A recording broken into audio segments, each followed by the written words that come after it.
Hello everyone, Vicki Verley here, Rock and Roll Prophetess. This is going to be your May All Signs reading. This is the big reading where I do quite a few different tools and get the most in-depth as far as the YouTube readings go. I do post other readings during the month, usually once about every week or so, but they're usually mini, shorter readings. So this is the big one. We're going to use a variety of tools for this reading. We're going to use the Hanson Roberts Tarot. We're going to use the Lightseer Tarot. We're going to pull a card from the Beast Mistress Animal Oracle cards for your animal totem. We're going to pull a Holy HAMSA Oracle card. We're going to pull lots from the Lots of Love, Lots of Answers, and Lots of Proverbs. So there's lots to get into and look at, and we will in a minute. Before I do the astrological overview, I want to let you know that you are watching the Rock and Roll Prophetess on YouTube, and my name is Vicki Verley. Please don't be fooled by social media imposters. I won't be messaging you on social media, nor will any other YouTuber, I would venture to say. So just be wary of that. Only way to reach me is to go through my website, or if we already have an email contact going on, then that would be appropriate as well. But the best way is always through my website. I am a very experienced, very seasoned reader. I've been reading professionally since the 90s, like the late 80s, early 90s actually. And I've read thousands and thousands of people, actual readings of people, not just, making stuff up and throwing it in the thin air or copying other people. I was reading way before the internet, so I had to develop my own style and my own language with the guides. And I've continued to work it, and I work that muscle all the time because I don't want to I feel like that's important, and that's how you can really grow as a reader. You have to do actual readings. Maybe not for everybody, but I've found that to be the case for me. All right, well, let's go ahead, and I've also authored many books, which you can find links to below if you're interested in that. Let's jump into the astrological overview. First off, I want to wish a happy birthday to all the Taurus and Geminis out there who are born in the month of May. In the merry, merry month of May. Yeah, so this is your solar return. This is your most important time of the year to set your intentions and make things happen. Well, we are kicking off the month. This is exciting because we're going to have 2 full moons this month. We're going to have, it's a blue moon. I'm not sure if it's called a blue moon, if it's a full moon, but it's a rare thing where you have 2 full moons in a month. So right away that sets it apart. We're just coming off of the Uranus moving into Gemini, so lots of excitement, and we're kicking things off on the 1st of May with the full moon in Scorpio at 11:21, Scorpio 1:23 p.m. Eastern Time.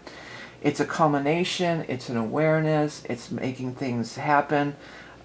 It's a good time a day or two after this to do any kind of releasing process that you would like to do. This could also be a culmination for things that you set your intentions with back in the month of late October and November during Scorpio season, and now these things have come to full fruition. The next big astrological event occurs on the 16th, where we have the new moon in Taurus at 25 degrees 58 of Taurus. Excuse me one second. This is almost at that critical degree of that losing your head thing. This is also triggering off that eclipse that we had last fall, or excuse me, it was actually this last spring, where we had it at 28, I believe it was, of Aquarius. So this could be further continuation of themes from earlier this in the spring.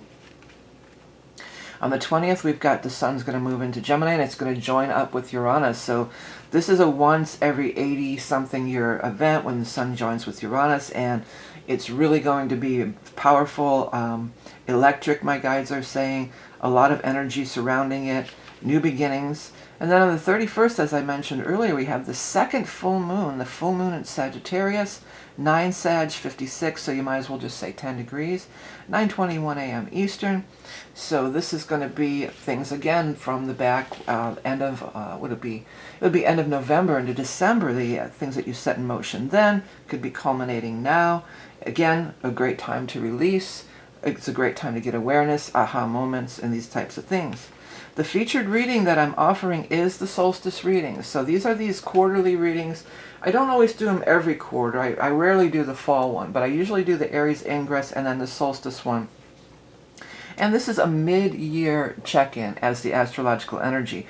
Actually, this year is going to be, I already ran the chart and have been looking it over, and it's going to be really interesting because of the 0 degrees, yes, of all the Aries stuff and then the Uranus, but also at that time, at that exact moment of the solstice, Chiron is making a big move, and it's going to be in Taurus, and it's going to be making a big harmonious aspect to this solstice. So there's lots of new things and interesting things to discuss. If you order the astrology readings before and you're just like, well, I already ordered it, there are new things that will be discussed in this reading.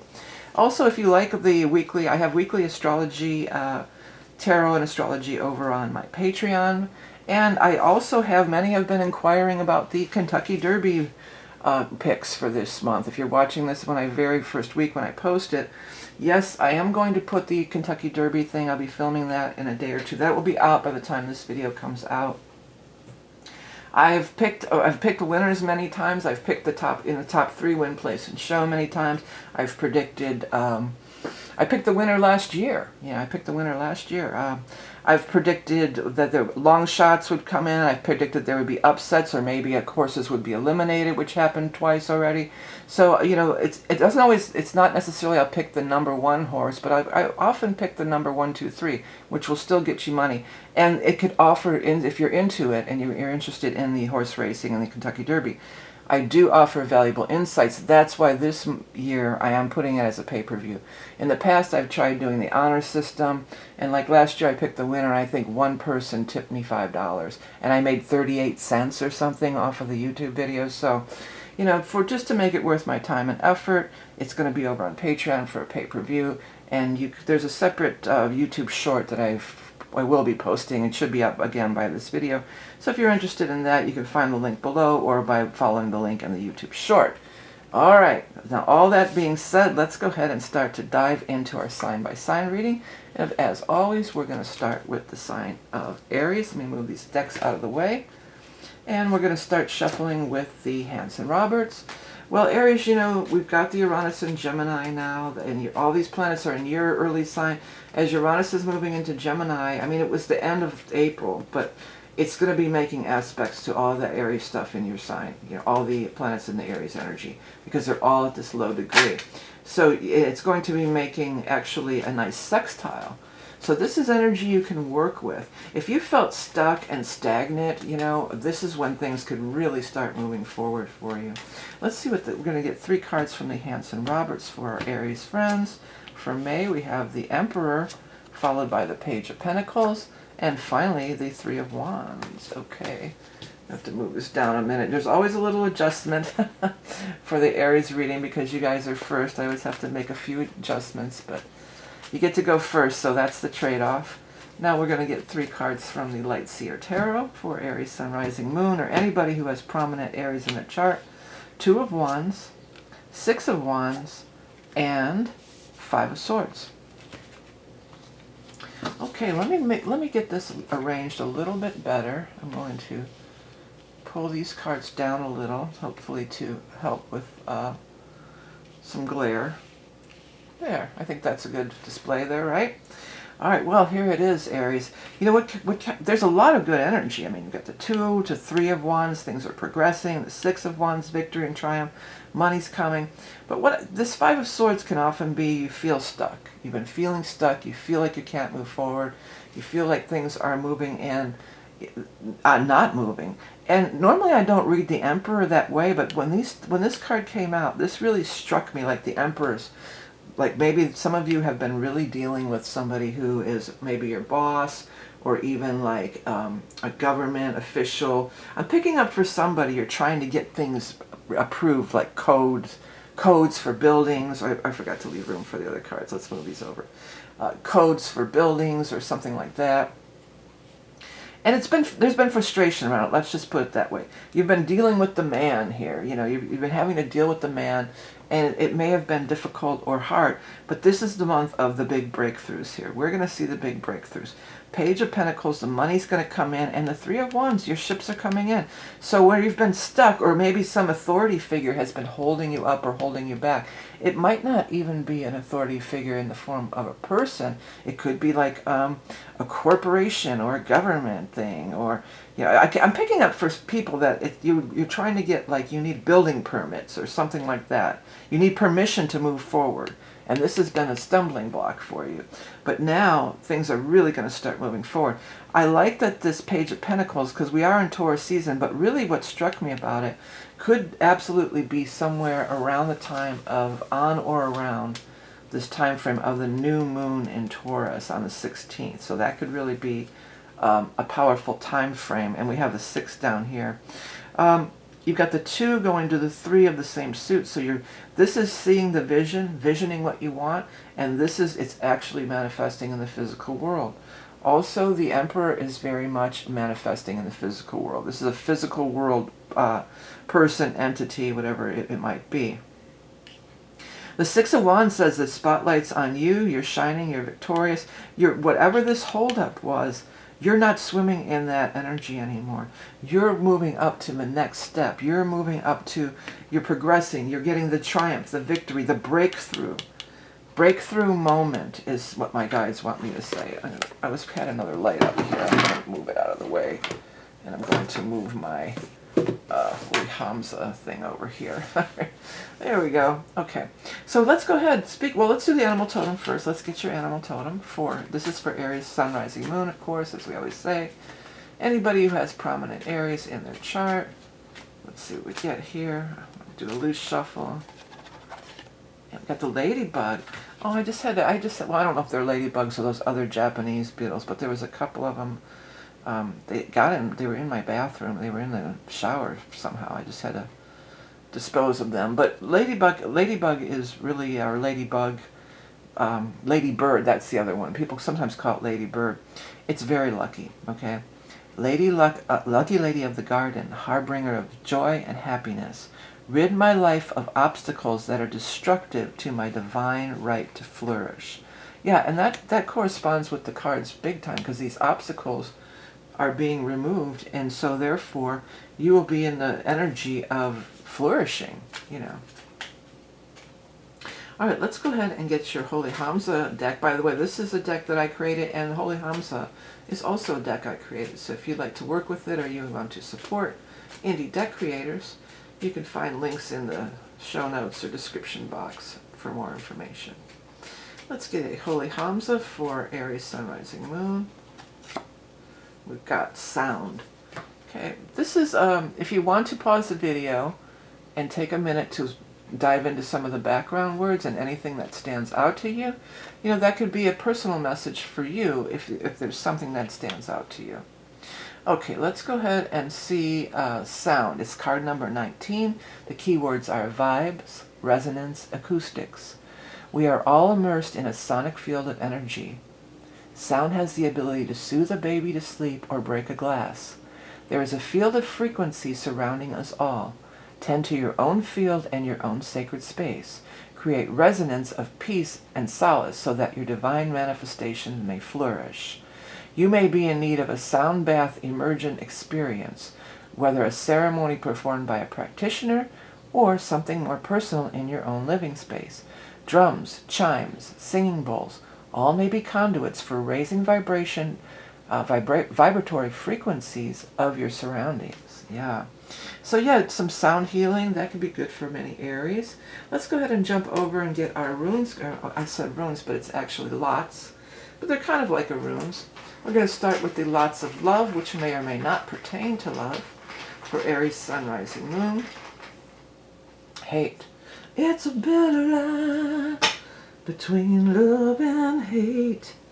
Okay, so you probably hated this situation, but now you're going to be breaking free of it, right? It's a thin line. All right, let's get another lots of answers. It says positive.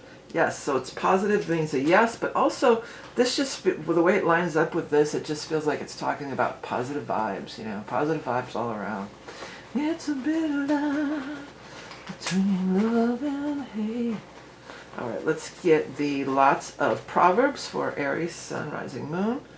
What goes up must come down. Yeah, so if you found yourself in a slump lately and you're feeling kind of down and stuck, I would get more of that feeling stuck, you know. And sometimes that influx of Saturn, because Saturn, you know, Aries, you're kind of a doer, you're a go-getter, go. And that Saturn can really slow you down. It can be kind of slumpy feeling, you know. You could feel a little bit in a slump or a little bit stuck or a little bit heavy weighted, you know. this is going to be a breakthrough. And again, with that Uranus thing. So this is what I have for you this month here at Cancers. If you want to get a deeper dive on any level, you can always head to my website and order various readings that I offer. But the featured reading is going to be only for a limited time, of course, is that solstice reading. And like I said in the intro, if you skipped it, there's a lot of good stuff.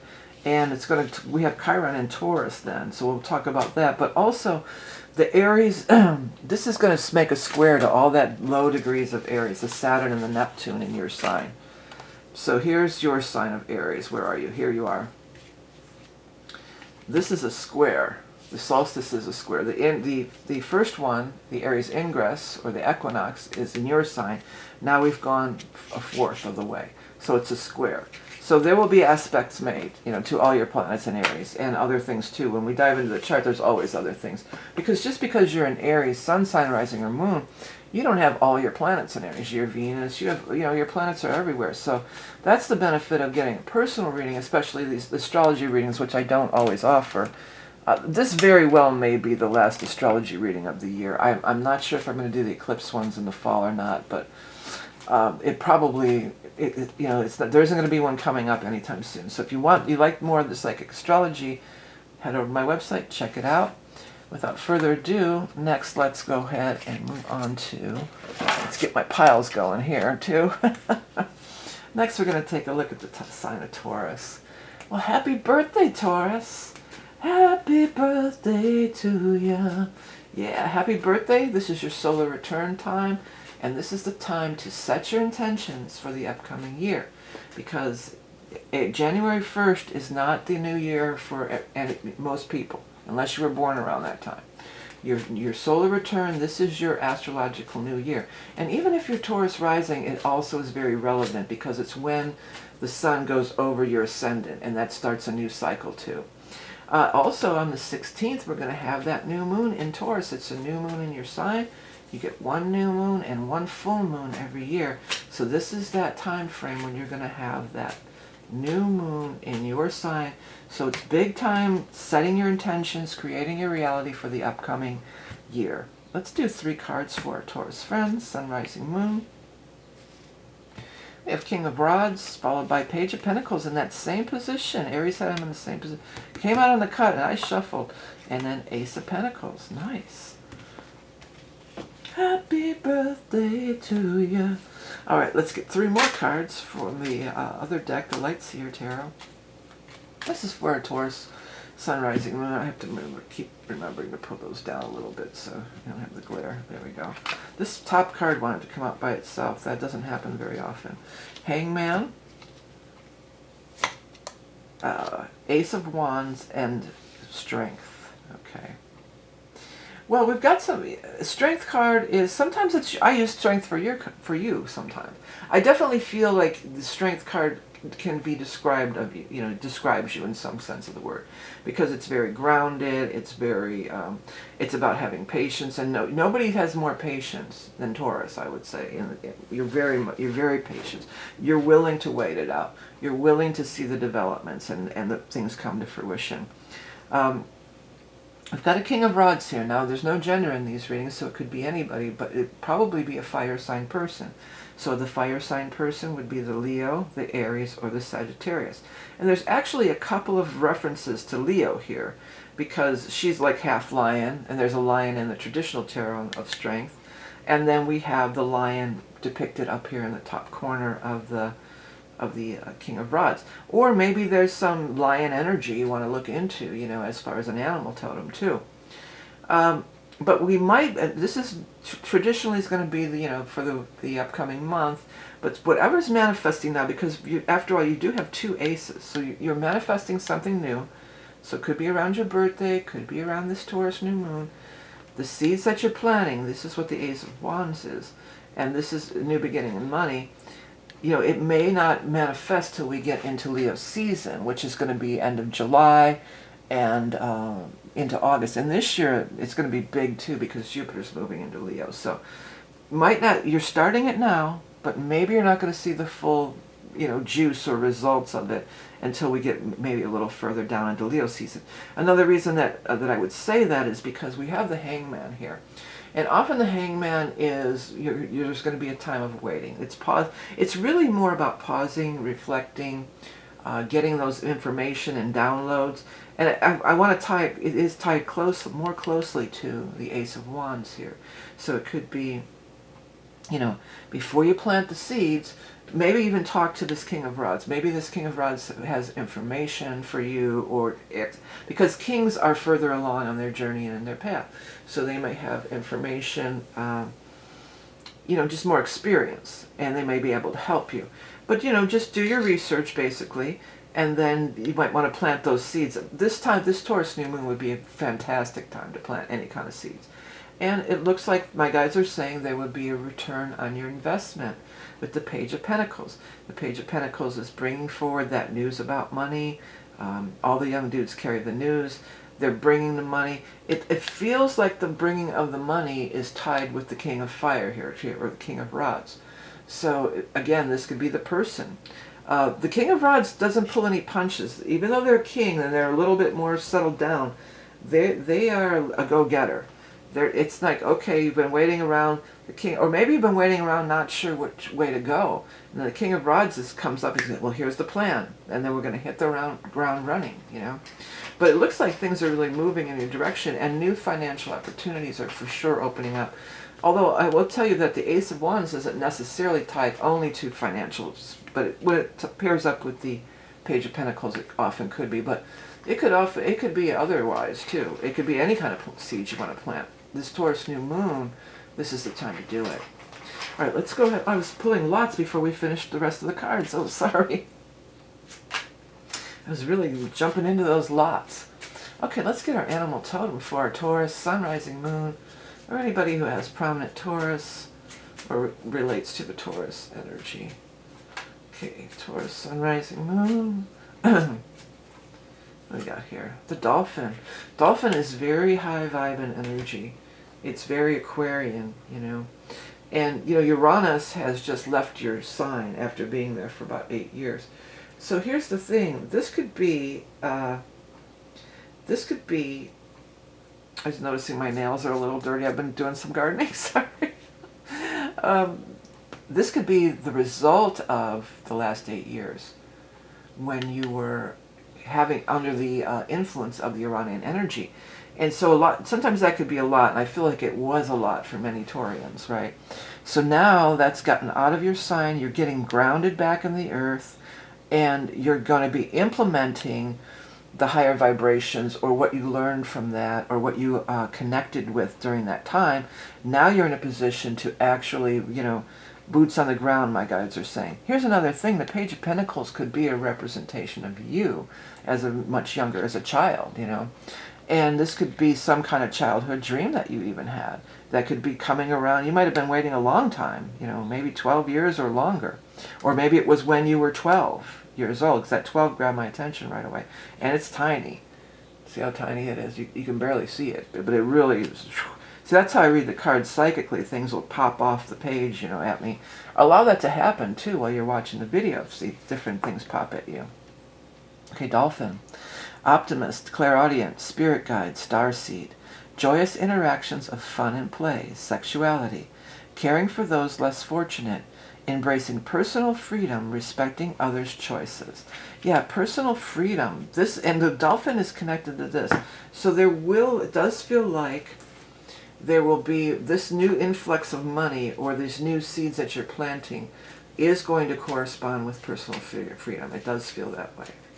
Okay, let's go ahead and get the Holy HAMSA card for Taurus, Sun, Rising, Moon, or anyone who has prominent Taurus in their chart. I'm going to take the top card. Pets. Okay. If you want to pause the video and look at some of the background words and see if anything pops at you, you may be able to get a personal message from this very general reading. So this is the pet card. Oops, why'd that happen? There we go. Okay, so it's card number 32. I'm going to read what I initially wrote in the booklet, because I wrote the booklet myself. I drew these by hand and I wrote the booklet. So if you want to support indie deck creators, check out the links below. But anyways, critter, familiar, fur baby. Unconditional love, loyal and true. Our animal companions can be tremendous comfort on our earth walk. Their capacity for unconditional love and support is unmatched by any in human form. For that reason and many others, they may be our greatest teachers as well as friends. Indigenous people from all around the world look to the animal kingdom for signs, omens, and messages. Many times our pets are in tune to the subtle energies beyond what can be sensed from a human perspective. Excuse me. Take time to appreciate all the creatures of the animal kingdom, whether domesticated or living in the wild. They have much to teach us. And I would include that lion energy in there too for you, since it came up twice. All right, let's go ahead and get lots of love, which may or may not pertain to love. We have combative. So, you may have been dealing with some combative energy, but you're turning over a new leaf. Anything that's been unpleasant or unwelcome, this is the time to choose another option. Okay, here we go. Lots of never. So if you're hoping that somebody's going to change their tune or leopard change their spot, my guides are saying, not happening. Okay. All right, let's go ahead and get the last, which is the lot of Proverbs. It says, what goes around comes around. Yeah. So, I mean, Taurus, you can hold a grudge. I know you're one of the most patient, like I said, but you're one of the most, you can hold a grudge. You're fixed. All the fixed signs have that capacity to hold a grudge for a long time. So it's saying, my ring is on upside down, but it's saying that if you're in a compatible situation, it's never going to change. It's time to walk away. It's time to choose something else. Because what goes around comes around tells us that they're going to get what's coming to them. It's not up to you to make sure that they're punished or whatever. We all get into these mindsets. We want to punish somebody or whatever it might be. This is the time for new beginnings. So set your foot on. Don't concentrate on what you don't want. Don't focus your energy on somebody who's giving you a hard time or whatever it might be. Focus your energy on what you do want and take that higher vibrational road and plant your seeds for your upcoming year ahead. This is an important time for you, Taurus, every year. All right, well, thanks for tuning in. I hope that you got a message. If not, check your other, placements, your rising moon, all those kinds of things. If you want to get in on the solstice reading, that's another thing I forgot to mention. Well, it's not this month, that's why. But in the solstice reading, what's going to be a very unique thing after I ran the chart, Chiron, the wounded healer, is dipping into your sign. So Chiron will be in Taurus at the moment of the solstice. It's just going to dip in. I'm not sure for how long, but I know it's not going to be in there permanently till next year. But it will be captured. It is captured in the solstice chart. Now, this is a once every 50-year occurrence. So you're going to have Chiron in your sign, so there will be a lot to look at on that front. Well, I hope you have a great month and a great birthday, Taurus. Don't forget again to check your rising and moon. And without further ado, we're going to take a look at the sign of Gemini. All right, Gems. Well, you know that Uranus is fully in your sign now as of the 26th of April. I'm actually recording this on that day. So as we move into May, you're really in the zone of the whole Uranus and Gemini. I did do a whole separate video on there if you want to check it out on my website. And happy birthday to all you later in the month, May, Geminis. The sun will be moving into your sign on the 20th. So from then on, you're in full-on Gemini season and full-on manifestation. Okay, so this is manifestation time, like I told Taurus. Not January 1st, not whenever, different times. It's when your solar time rolls around. And this is also could be true for, rising and moon too, because it does start a new cycle in those placements in your chart as well. Okay, let's get 3 cards for our Gemini, Sun, Rising, Moon. We have the Strength card first, and then we have the 4 of Wands second, and we have the 10 of Rods. Okay, so next we're going to pull cards from the, I almost said Holy HAMSA, but that's not the case. What is the name of this deck again? I love this deck. It's a gorgeous, gorgeous deck. It has... it's called, oh gosh, I can't believe I can't think of it. It's actually called the Light Seer Tarot. There we go. It's called the Light Seer Tarot. So this is the Light Seer Tarot. It's a gorgeous pen and ink, and I believe it probably is like watercolor, I would imagine, is the other, how they added the color in. Or perhaps it was done digitally too. Could be like that. But look, I'm shuffling the cards for, this is going to be for our Taurus, Sun, Rising, Moon, or anybody, you know, who has prominent Taurus in their chart, in whatever placement that it might be. Okay, Taurus, Sun, Rising, Moon. This is for May of 2026. Let's see, cut 3. 1. Okay. We have the Queen of Swords. That's you. That's actually a representation of you. Let me move this out of the way. And then secondly, we have the Ace of Wands in the same spot, and it came out of the cut. That was for Taurus, I believe, right? And then thirdly, we have the Two of Cups. Okay, soulmate card. Well, this Queen of Swords is a representation of you, regardless of gender, okay? And on this one, she's holding a sword, but in this deck, it always reminds me of that she's steering her boat, like you'd be in a boat, and is that the rudder or whatever?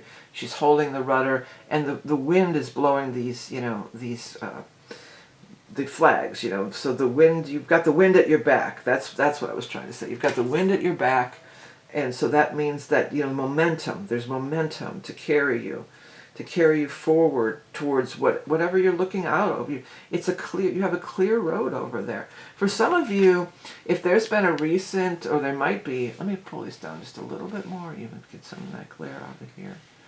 Okay, there we go. You know what I should do is I should put the lots on top. That would probably be the better. I'm so used to doing them on the bottom, but I think that's how I'm going to do it. There we go. See, I get the good ideas from Gemini because you guys you're the ideas person over here. People, whatever. What was I talking about? I put these cards down.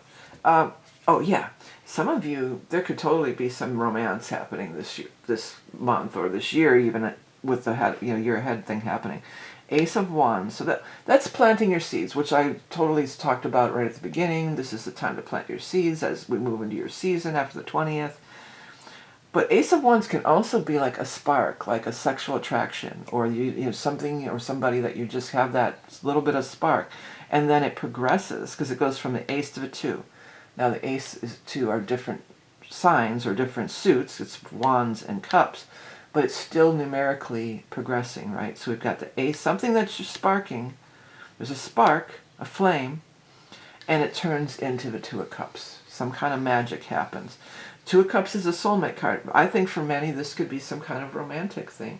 Or if you're already attached, this could be something like maybe the two of you find some new interest, or even it's like a new restaurant that you love or something. I remember being, you know, when I was in long-term relationships in the past, you know, oh, we found this great new restaurant. Oh, you know what they're showing me? They're showing me this. I haven't even watched The Sopranos forever. I've watched it all the way through a few times, but I haven't even watched it at least in the last 5 years. But I do, I hadn't thought about this, or even, you know, it's not even that a big relevant storyline even. But it just, they're showing me the image of the main characters, the soprano couple. Jesus, Tony and, what's her name? Priscilla? Not Priscilla. Oh my God. I know Edie Falco played her, I know that name. Carmela, there she is. But they found this great sushi restaurant that they like to go to. And they were, all of a sudden, they were getting along again. And they were going and having sushi. They were going through a rough patch. And then all of a sudden, they found this sushi restaurant. I think, I haven't watched it in years, but that's what this feels like, too, if you're in a long-term relationship. Maybe you've just kind of been, or maybe you were even thinking about flying solo here. You know, it's just like, I'm not sure about this relationship anymore. But then it's just like, oh, you find this common interest or this spark, and it brings you together again. You know, it brings you together again. Now, the soulmate could be, too, that could be true with anything. Maybe there's a friend that it's just like, well, we don't really have the same interest anymore. You know, but then you find, oh, I'm into that too. You find, I'm feeling a common interest is going to be very strong no matter what this soulmate thing is. Love, friendship, you know, could be family members, could be a lot of things. The Strength card is here, so that says having strength and having patience, and you've been working hard. I always mention on this particular deck why I like this card so much because it shows that it's not endless, you know. You're not going to be carrying this heavy burden for the rest of your life here. You're almost there. It's reaching the end of the journey. You know, it's been a long, hard road, you know, but you're going to make it. You're going to summon that last oomph of energy, and you're going to make it. And some of you might be moving, and moving can be a lot. You know, moving can be a lot of, that's a lot of energy there, moving.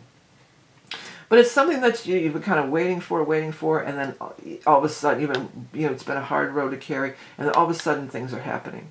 Four of Wands could be you're moving somewhere, like to a new home. This is also maybe you're going to plan a marriage, or somebody is. Maybe it's your son or your daughter, or somebody, or one of your kids, or it could be a lot of different things. But this is bringing that happiness. And if we follow this, this is rooted down by this Ace of Wands. So it leading to Four of Wands, happiness in your home environment, peaceful interactions, happiness in, with the people that you're interacting with. Okay, let's go ahead. Where are they? Here's the animal totem.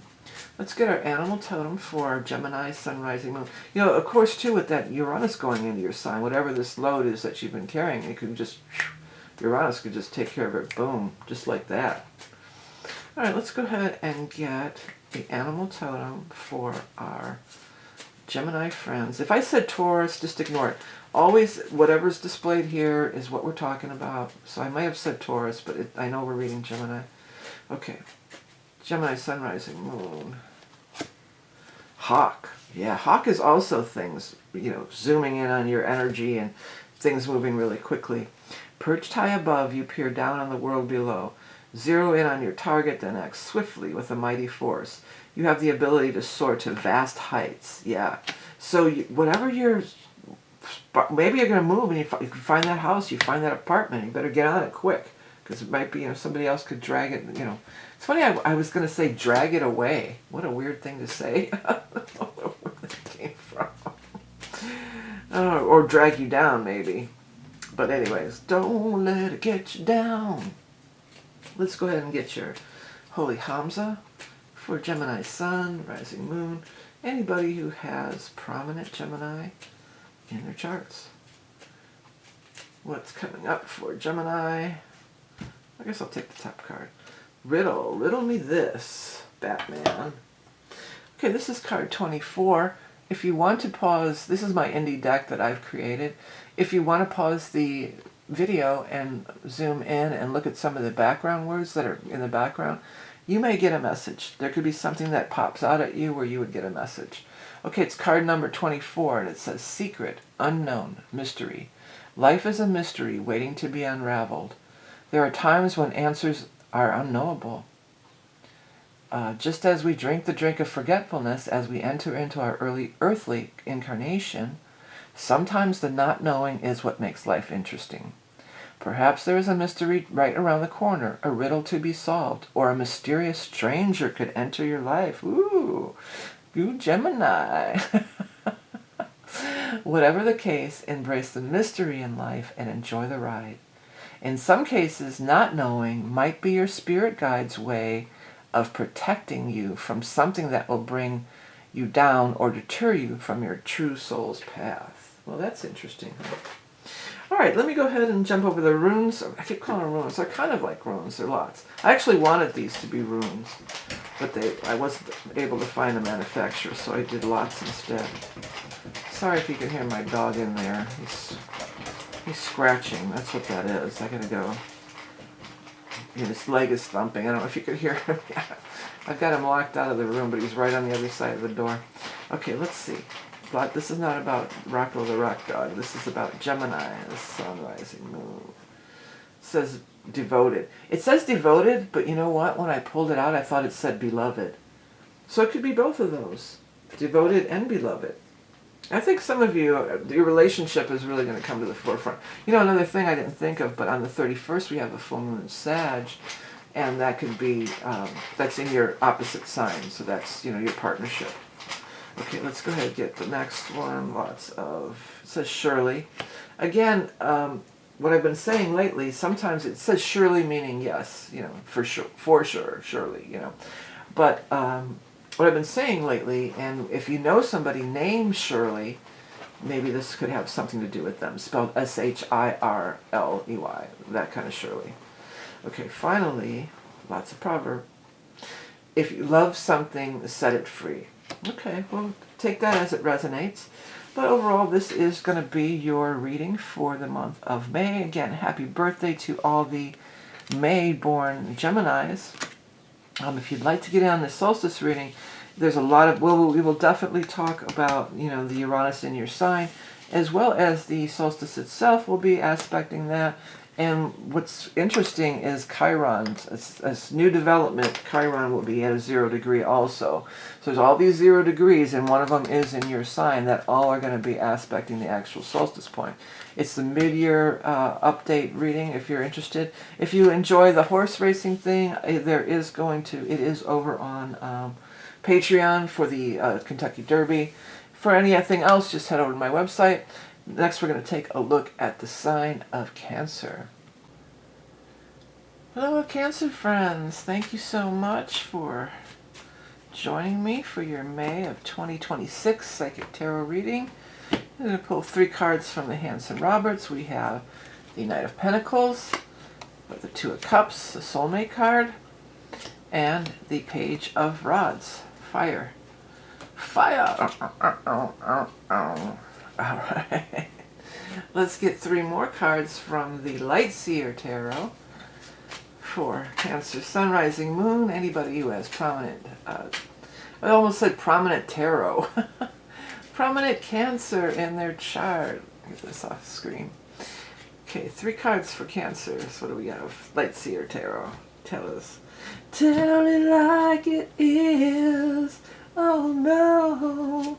Forget your foolish pride.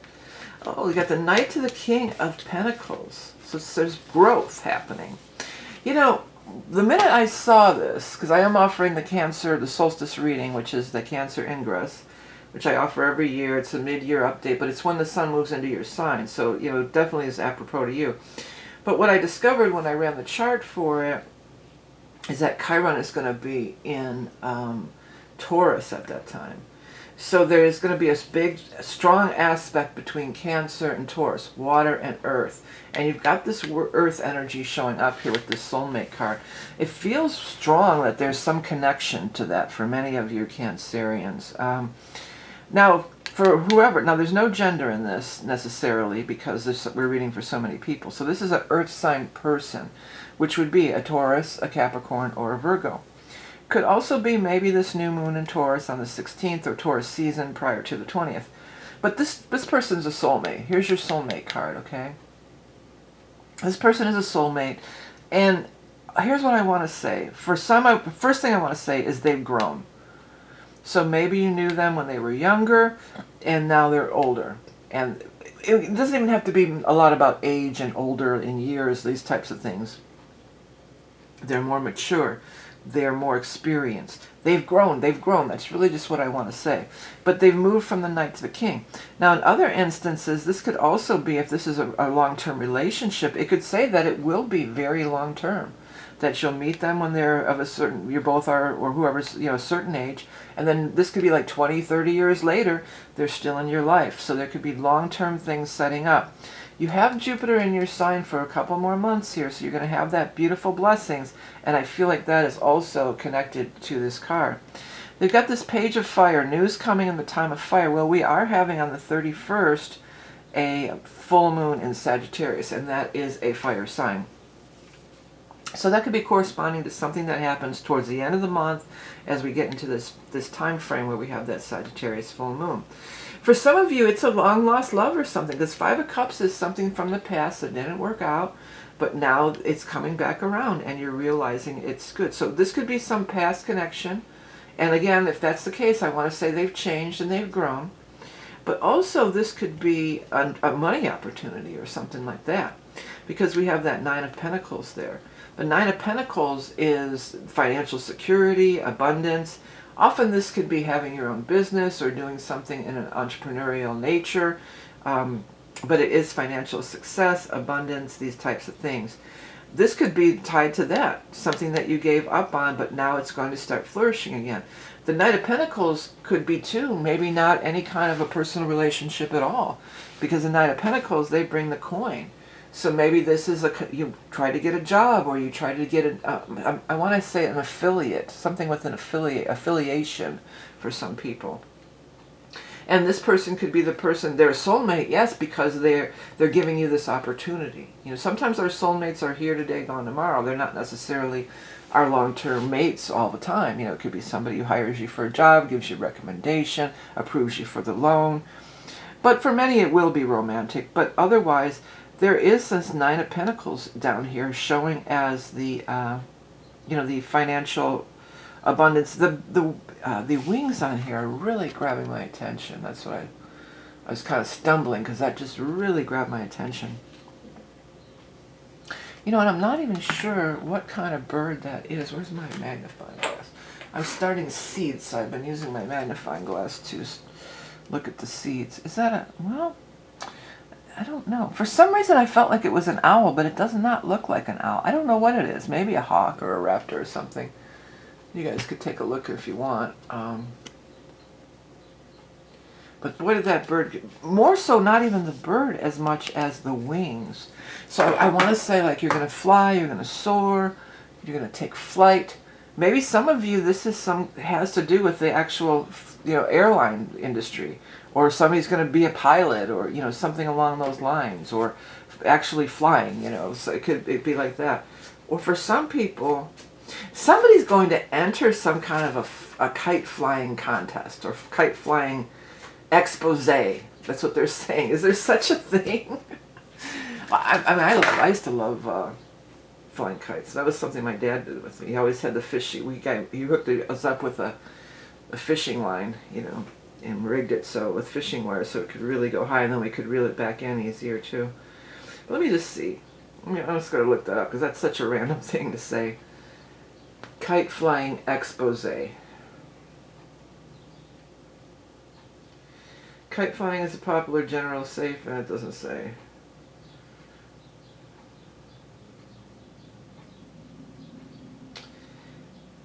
Well, I'm not finding it, but that doesn't mean it doesn't exist. It's just not coming. Maybe the AI is not really following, because, you know, Google anymore, you know, it's AI, the AI answer.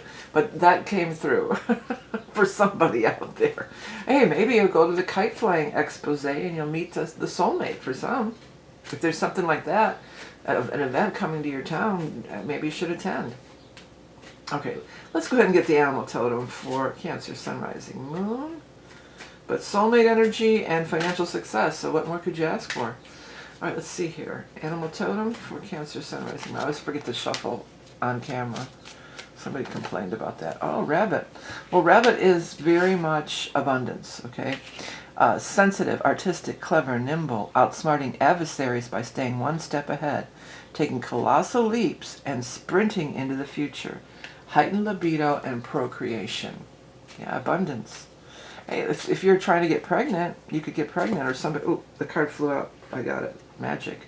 If somebody's trying to get pregnant, this could be the soulmate, could be... Well, it could be the partner, but it also could be the soul of this child coming in. If that were the case, with this configuration, it's highly likely that that child would be a fire sign, a Leo, an Aries, or a Sagittarius. So Leo is in August, basically. Aries or Sagittarius is in December, basically.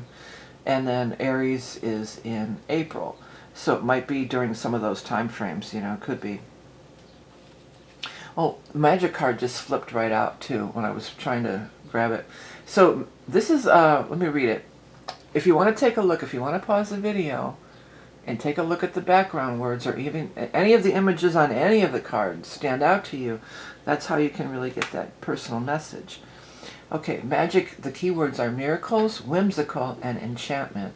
There is magic all around us. Embrace the possibilities. Magic is at work in your life when this card makes an appearance. By noticing the little miracles happening all around us, the door opens to even bigger magical transformations. In some cases, you may be drawn to magical activities such as spell writing, rituals, and other mystical musings. Others may be drawn to sleight of hand, card tricks, and even performing as a magician. Whatever the case, magic is alive and well and waiting to manifest in your life. Yeah, what I picked up about this, and even the magician, I've got there's a rabbit on here too. The magician pulls the rabbit out of his hat, So it could, attend a magic show too, or if there's something like that. I'm picking up it's like a park or something for somebody. And maybe there's a magician there doing tricks, and maybe go stand around with the crowd and take a look. You might run into somebody. Or it might run into a new person. That's where that soulmate might show up. I had another point to make, but I got off on that rabbit tangent and lost myself there. Okay, let's go ahead and get the lots of love, which may or may not pertain to love. It says frigid. Well, somebody could have been giving you the cold shoulder or something. You could look at it that way. It doesn't usually frigid. It really means like they don't want to have sex, basically. But it might not be a sexual relationship. Okay, they could be just cold. Okay, let's get the next one. We have indeed. So that's a big yes. Okay, and then finally, it's happening to me. Still waters run deep. Well, see, that's the thing. That could be applied to you, for sure, because you have that vibe. But this energy, earth sign people have that vibe. They definitely are salt of the earth. They can help ground you. They can be your rock, your safe haven in a storm, a port in a storm, my guys are saying, a safe haven. So, this is what I feel like maybe. Another thing that's coming through there, they're saying a man of few words, but again, it doesn't have to be a man. But, sometimes there's strong silent type. That's another, common saying or whatever. Just because somebody's not, doing backflips or whatever, sometimes being grounded or feeling comfortable or comforted with somebody is worth a lot more than these big showy displays of things. This is somebody you can count on, whatever level it is, and it's going to be an important thing that's coming through, maybe even on or around that new moon in Taurus as well. All right, Cancers, well, this solstice reading, it's all about you. I mean, it's a time when the things go into your sign, so if you're interested, head over to my website, because it surely will be insightful for you, I'm sure. Okay, so I'm going to move the cards out of the way. I have other readings available. If you're interested in the Kentucky Derby, there is a video on my Patreon, pay-per-view, because people just don't follow, but they don't tip me. It was an honor system, and they just didn't tip me, and I made 38 cents off the video. So I'm going to put it on pay-per-view this year. Without further ado, next we're going to look at the sign of Leo. So Leo, this is going to be your May of 2026 Psychic Tarot reading. We're going to start with the Hanson Roberts and get 3 cards for the sign of Leo. Sun, rising, moon, anything that resonates with you, then I hope you get a message. 8 of Cups, and then lastly, 3 of Wands. Okay. We're going to do 3 more cards for the bottom row from the Light Seer Tarot for Leo, Sun, rising, moon. Anybody who has prominent Leo in their chart, or you resonate with Leo energy in any way, then maybe you'll get a message from this reading. 1, 2, 3. We've got the 3 of Pentacles, and we have the 6 of Wands. Somebody else had that in the exact position. And the Ace of Wands. Boy, has that one been out a lot this cards. A couple of cards were left behind. I'm not going to put them in the spread, but it was the Lovers and the 5 of Swords. Those were laying on the bottom of the deck over there, laying on the table. I picked it up. Well, Magician is all about full steam ahead. Let's get going, let's get moving, let's all fired up. All dressed up and no place to go. That's an old tune, but there's another one about being all fired up from like the 80s or something. But it's time to get on with your life, get on with the plan, set things in motion. The 8 of Cups is very much a card of emotion. It's interesting. excuse me, it's interesting because the moon is on here, and in this month we will be having 2 full moons. We'll have one on the 1st at the very beginning of the month, and then we're going to have another one on the 31st at the very end of the month. So maybe one or both of those full moons could be very impactful to you. Whatever it is, she's heading out to sea, and then her ships are coming in, or your ships are coming in. So you're going to see some, put yourself out there, you know, initiate your goals and plans, because the 3 of Wands says there is success coming. You also have the 3 of Pentacles. You have double 3s here. You have double 3s and double 1s, because the Magician is 1 and then the Ace of Wands is 1. So I wonder if it's like, well, the 31st, that could be the 3-1, 31st. And also the 31st is the full moon in Sagittarius, which is very harmonious. That would be the more harmonious to your Leo energy here. Ships are coming in, you're gaining the success. The 6 of Wands here is also a card of success. So there's double cards of achievement, why am I having such a hard time saying success? Okay, you know, success, achievement is coming through really strong. This came, I think this hit me before on this one, but that pattern on her skirt is standing out to me. So I don't know, maybe some of you are going to be dealing with patterns and fabrics, or even, I mean, I know it's a skirt, maybe it's clothing, but it almost looks like a purse or a bag to me for some reason. Maybe you're going to be designing or working, you know, tote bags or something like that. 3 of Pentacles, though, you are working on something. You're working on it, you're building it, and it's going to be successful. You jump from the 3 to the 6. So you're building it, and then you debut it, and everybody's, you know, cheering. There's the crowds goes wild, you know. Well, as they always do, Leo. You guys are like that anyway. You're often on stage. You know, you're often the performer, often on stage. Even if you're just hanging out with friends, you know, you're the one telling a joke, cracking everybody up. You know, you turn on that personality, and you know, it's all bets are off. So Ace of Wands. This is the seeds that you're planting. That would be better to plant seeds over here by the new moon, but also it could even be, maybe you planted seeds 3 months ago, you know, maybe you planted seeds last month, 1 month ago, or even one in January on the 1st month of the year. So you're planting these seeds, and then the 3 of Wands, your ships are coming in, you're seeing the victory, you're seeing the success, you're getting that recognition and rewards and honored. You're going to be, some of you will be honored, I'm hearing. So you might even get some kind of an award or a plaque or something I'm picking up too. All right, well, let's jump over and take a look at the animal totem for our Leo friends for the month of May 2026. May. I got 2, let's grab one of them. Hummingbird. Hummingbird is a very strong love energy. By the way, this is my Beast Mistress Animal Oracle cards, which I've designed myself. It's an indie deck. Love abounding, laughter and joy. Elevated vibrations bring glimpses of magic. The fairy folk surely dance nearby. Savor the sweet bouquet and taste the nectar of life. Well, it's interesting that it said, it used the word magic, and the Magician is there too. Now, I normally don't associate the Magician necessarily with magic, but we were just talking about that in the last reading, I think it was. The card was magic, and we were talking about that. But magic isn't just magicians pulling rabbits out of a hat, that kind of magic. You know, magic is those synchronicities, those magical synchronicities. How they're being in the right place at the right time, how all this stuff starts working out. And you know, we're coming up on, I think it's the end of June. It's not far off, mid-year. Jupiter's going into your sign, so you're going to have a lot of magic and a lot of attraction and cool stuff, you know, coming your way anyway, Leo. All right, let's get the it's not a lot, it's the Holy HAMSA deck, my own deck that I can't think of the name of. Here we go, shuffle on camera. Mend. So you're on the mend, yeah. I'm here. How can you mend this broken do-do-do?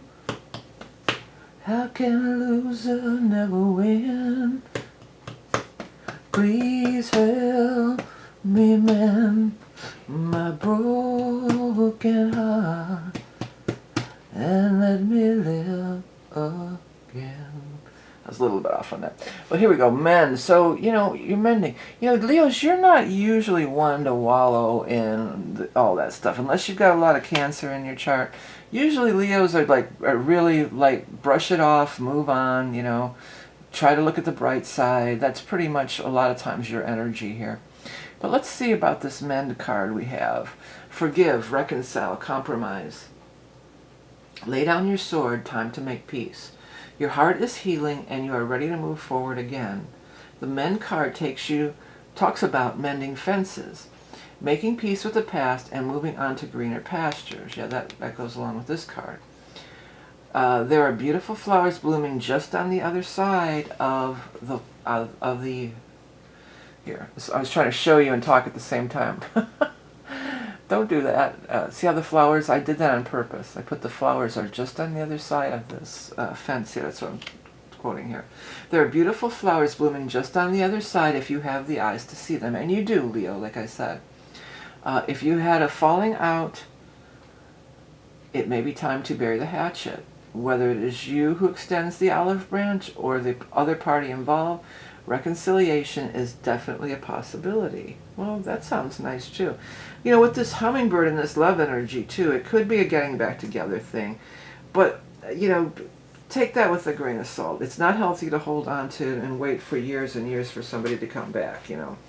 Well, it could be too, the minute you move on, then they show up, right?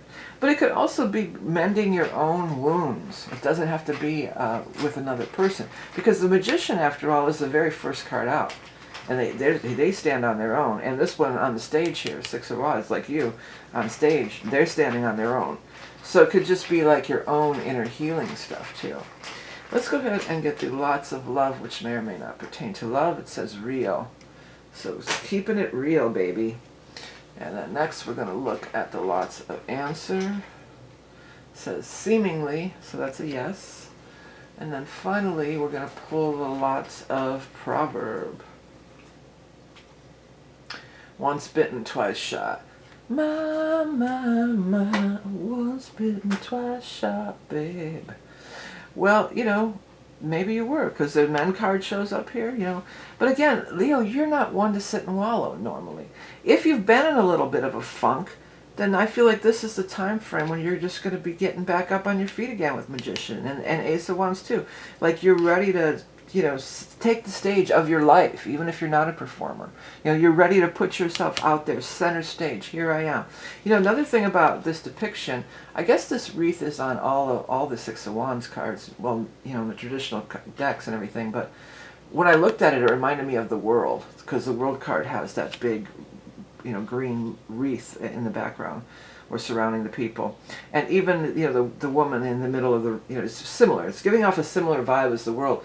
So that could be worldwide. Something you launch could go worldwide. That could also be, you know, the World card also talks about bigger, better, more than you anticipated. So, you're really stepping into the power zone now, Leo. You're going to have such great things happening with the whole Jupiter coming up in your sign, and you got excellent spread.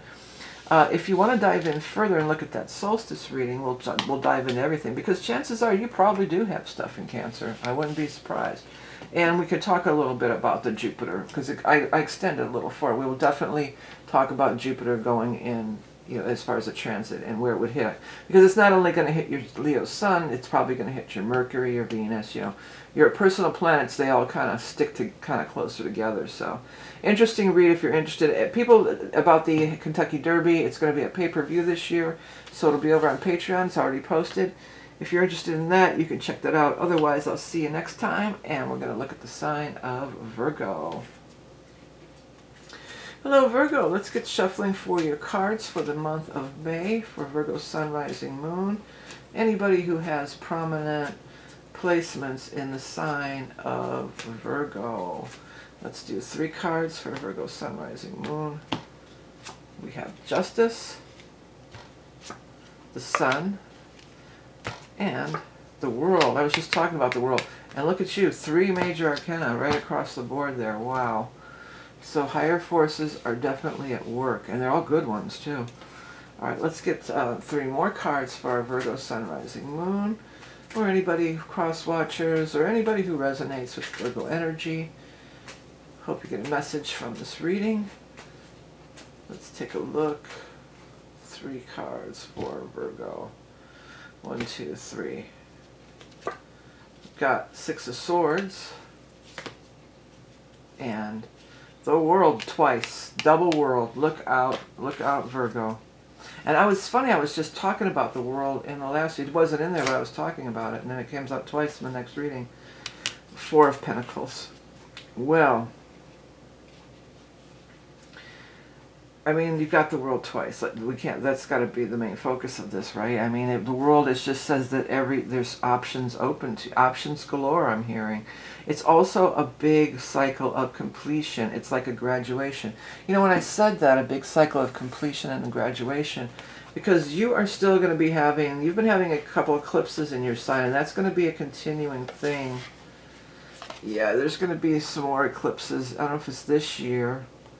But next year, early next year, there's going to be one more eclipse in your sign.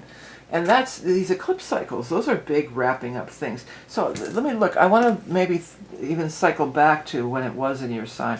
March 3rd. This could be tying back to things, events that happened around the time frame of March 3rd. There could be some connection I'm picking up for some people. The World could also be world traveler. I think of the World as, you know, just having it all. She's got it all. And it also, because it's so big, you know, it's beyond what you're anticipating.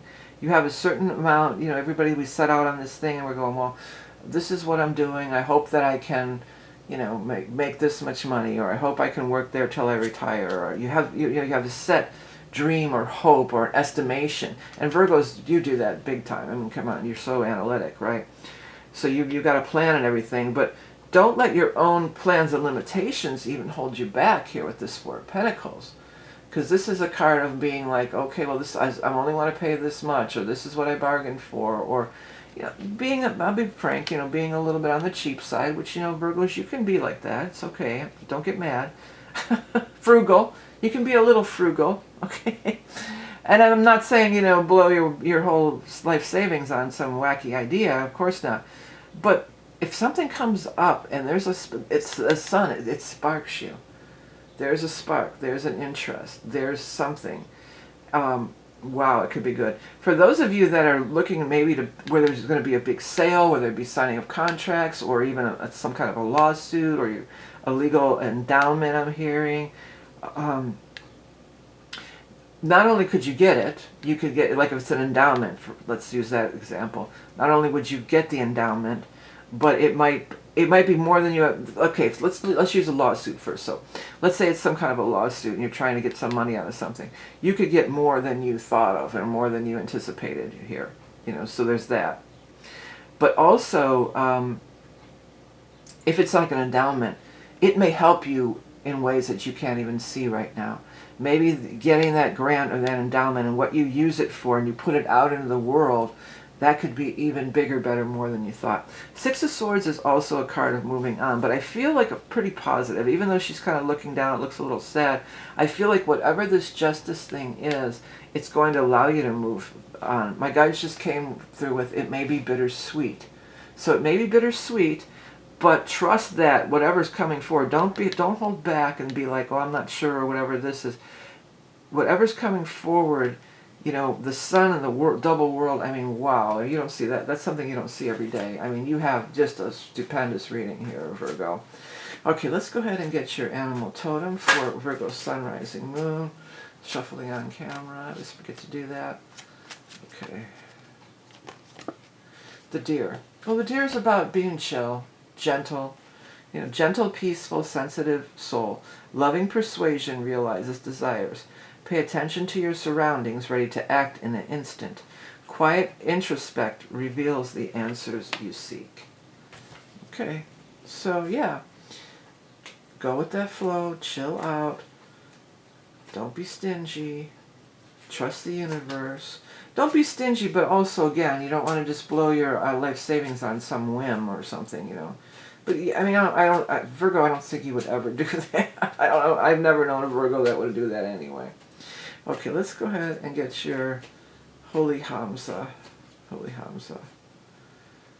soar. Yeah, you're about to soar here, Virgo. There's an opportunity to absolutely soar.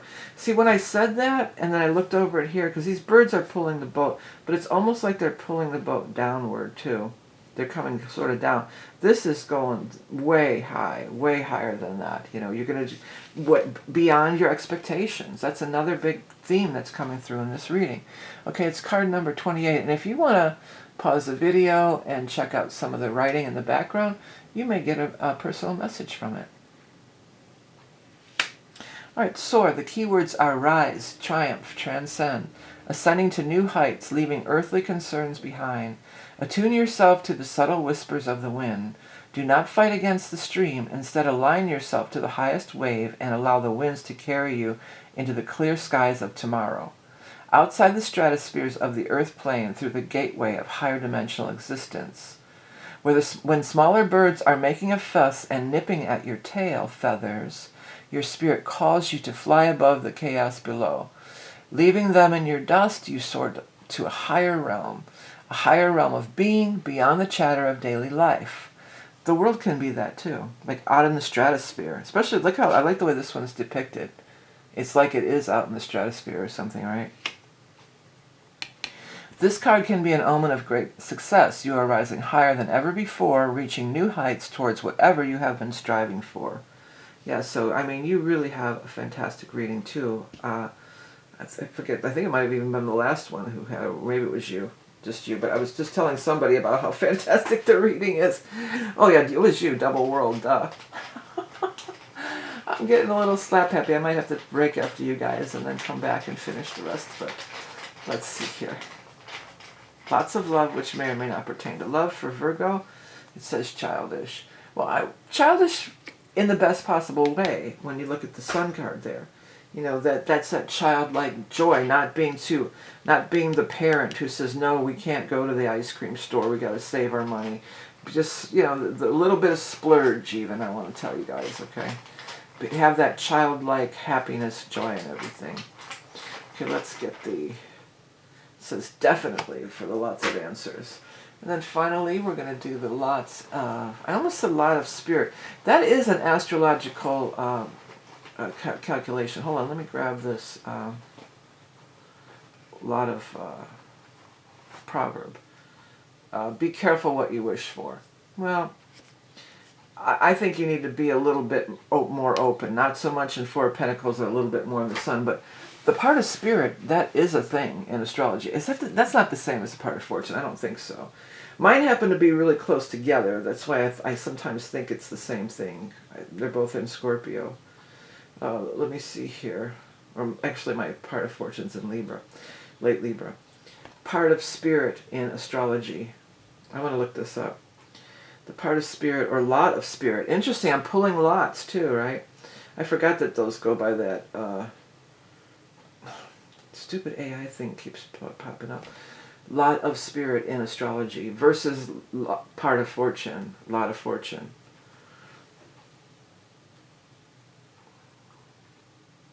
It's just saying there's essentially points, they don't know.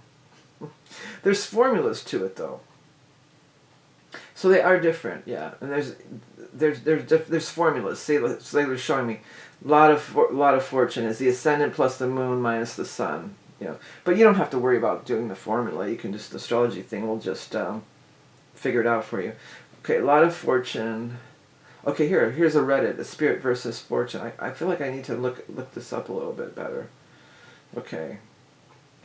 If you were to distinguish the two, a lot of spirit versus a lot of fortune. Okay, here's what they say. A lot of fortune, your surroundings that make you lucky. Your family and friends that aid you and accumulate fortune. A lot of spirit, which is what came through. Your actions that make you lucky. Ah, that's interesting. Your behaviors that aid to your accumulation of fortune. So your behaviors. So don't be so stingy. Let your light shine out a little bit. And another thing is, if you are into astrology at all, I would totally be looking up where your lot of spirit is and seeing if there's any transits going through there, or when the last time it was majorly activated, because that could be a key date if there's any big transits to your lot of spirit during the month of May, if you're so inclined to do the astrology. Okay, well, hey Leo, thanks for tuning in. If you want to get in on the solstice reading, it's going to be available for a limited time, and we will, oh, did I call you Leo? I called you Leo, but I know it's Virgo. Okay, so don't freak out in the comments. I know it's Virgo. Okay, but hey Virgo, if you want to get in on the solstice reading also, it's available for a limited time, and we'll look at some of the astrology stuff. It's interesting because it's Chiron. Chiron's making a move, and it's going to be a once every 50-year cycle that's being initiated, so that's going to be very interesting for everybody. We'll be looking at how Chiron, I'll be doing a whole video on it, I'm sure, but I'll look at it as far as your personal planets. If you're interested in the Derby, there's going to be a separate video over on Patreon. Okay. Next, we're going to take a look at the sign of Libra. Hello, Libra. This is going to be your May of 2026 Psychic Tarot reading. For Leo, why do I keep saying Leo? I was saying Leo during the Virgo. I mean, Libra and Leo sound a little bit alike, but Libra, Sun, Rising, Moon, or anybody who resonates with the Libra energy on whatever level. I'm going to cut the cards 3 times here. 1, 2, 3. And we're going to do Queen of Pentacles. And we're going to do 3 of Wands. And we're going to do Page of Pentacles. Well, this looks like some nice success coming your way. Another rabbit, but these rabbits have been out in this readings. Let's get 3 cards from the bottom of the deck. What am I talking about? For the bottom row, I think I said last time I have to take a break. I think I'm getting a little slap happy. I haven't been getting a lot of sleep, peeps. But sometimes I'm kind of more tuned into the psychic when I'm a little bit slap happy. So if you can put up with the scatteredness, the scatterbrain stuff, you might get a really cool message. All right, Libra, Sun, Rising, Moon, what's going on for you guys in May? Let's take a look. I have the 2 of Pentacles, the Ace of Pentacles, so Ace 2, 3 here, and 5 of Pentacles. We've got Ace 2, 3, 1, 2, 3. My guide said it's as easy as 1, 2, 3, so there you go. Well, the Queen of Pentacles, this is all about money up here. This whole thing is actually, it looks like it's about money, but there's somebody here in the form of the Queen of Pentacles, which could be any gender, but it's a person who may be an earth sign person, who could be a Taurus, a Capricorn, or a Virgo. And they seem to be, with this 2 of Pentacles down here, you guys might be moving in and doing something in partnership with this person. You're each contributing funds. Maybe you're going to start a business together.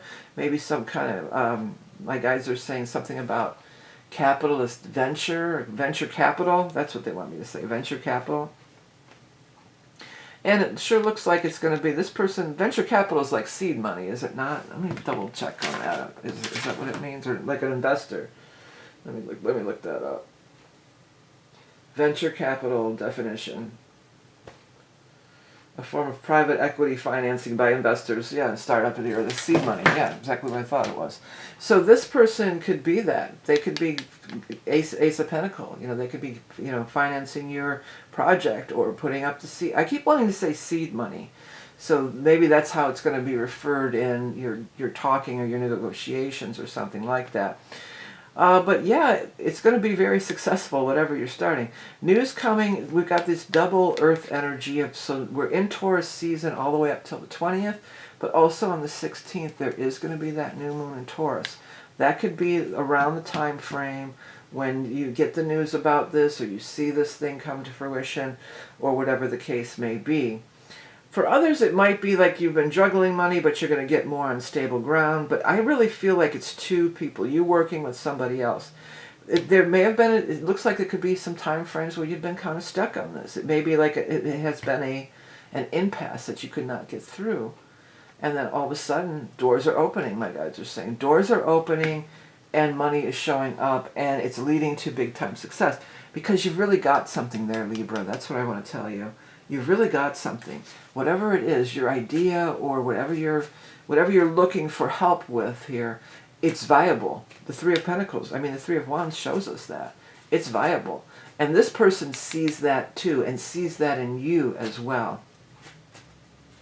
Could be looking for a job, just like that. and they're going to hire you. You've got an idea you want to work for this certain company, and that's the CEO or whoever interviews you or hires you. But for more people, it seems sort of like an entrepreneurial thing or an investor. Or maybe you'll be working at a place that does do that, a fundraising, like for a charity or something like that. Okay, let's get our animal totem for Libra, sun, rising, moon. The ant, oop, I just put out ant traps like those black ants. Oof. Yeah, ants are working hard. That's the message of the ant. Working tirelessly for the good of all, connecting with community and knowing our place in it. You can move mountains and make miracles happen. Yeah, baby. All right, next we're going to move and take a Holy HAMSA card from that's one of my decks that I've created. I've created multiple decks and wrote a tarot book too. If you're not familiar, you can find all that information below or at my website. But back to you on the Holy HAMSA, which is another one of my creations. Let's get your card here. The Vortex. See, this is one of the higher cards. This is card 47 too. If you want to take a look at the background words and zoom in if you're on a device where you can do so, you may get a message from some of the words. There's words in the writing in the background here. But it's one of the last cards in the deck, and this deck is a 50-card deck, the Holy HAMSA, and it's accumulative. It's almost like the journey of the major arcana. You know, the Fool starts out as the beginning, and then finally we get to, I'm not sure it's Judgment or the Sun is the last card of the World, I don't know. But, you know, it's accumulative. And the Vortex is, my deck is designed that way too. It's set up that way too. Birth card, and then the Death, what's the final card? The final card is Nirvana. So my deck goes from birth through Nirvana, 50 cards. So the 47 is up there. You know, it's one of the higher cards. So it's like getting to the end of the journey or becoming more evolved. Okay, I'm going to read what I initially wrote in a book that I wrote with it. The keywords are portal, gateway, and opening. In the darkness, there is always a doorway into the light, a crack in the universe, a gateway to discover and enlighten. The vortex is a powerful portal for change. Pulling you into its energetic force field, you are compelled to merge with its turbulent resonance. Once you enter, there is no turning back. Things may be chaotic for a time, but it is just the reorganization of atoms and molecules during this paradigm shift. I mean, so paradigm shifts are big, those are big events, okay? But, you know, you are in the lower numbers here. So you've got the ace, the 2, the 3. So it's at the beginning phases of this thing, but it's a big shift in consciousness, a big shift in energy. It's a big turning down another pathway, you know, following another path. And it looks like it could be a lot of work involved. There could be work involved, for sure, with the ant energy here. But it's going to be well received, my guides are saying. Okay, let's go ahead and get the lots of love, which may or may not pertain to love. I hope I didn't forget to throw them the last time, did I? I don't think so. Sweet. Sweet. Well, things are going to be sweet.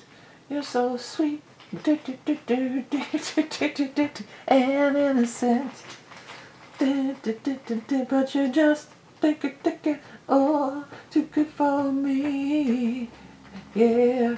That's some oldie pop, teeny bopper poppy stuff. I'm not even sure. It wasn't the Partridge Family. I'm not sure. Maybe, oh, it was probably Osmond, Donny Osmond, I think.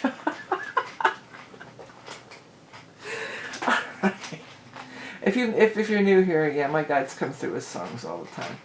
So it's just part of my process. So let's see here. Next one, Libra, affirmative. So we go from there to affirmative, like Dr. Spock, affirmative, Captain. Of course, that's a yes. Next, we have get out while the getting's good. Well, there does seem to be a new doors opening, and that was talked about in the vortex here too.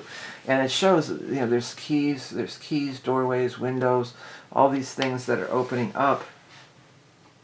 You know, you're going through a vortex. Some things will have to be let go of, but new things are going to be entering your life, and it looks like it could be a very prosperous time if you're willing to put in the hard work. All right, well, hey, Libras, if this resonated with you, I hope it did, and you got a message out of it. If not, check your other placements, sun, rising, moon, all that good stuff. If you want to get in on the solstice reading, it's going to be available for a limited time. You know, you are also one of the cardinal cross.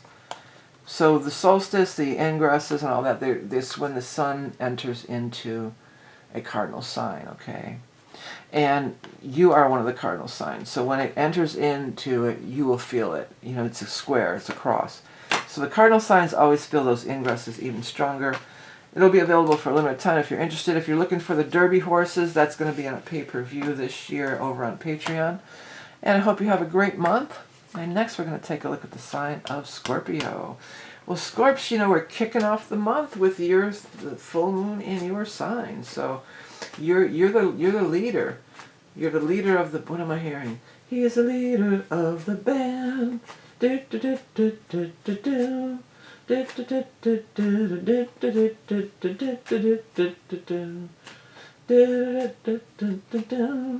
He's the leader of the band. I think I'm jumping to another song. That's like, I think I meshed two songs together there. But that one, it's like an old like ragtime or something song that he's the leader. Alexander's Ragtime Band, maybe. Let me just look that up real quick. I think that might be Alexander's Ragtime Band, the first one that came through. Alexander's Ragtime Band lyrics. Let me see here. That's a really oldie. Who wrote that one? Irving Berlin, yeah.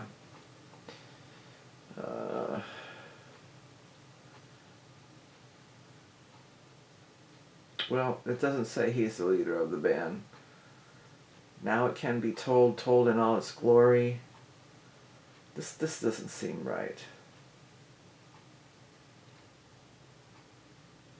Let's see, Alexander's Ragtime Band lyrics, yeah. Oh honey, better hurry.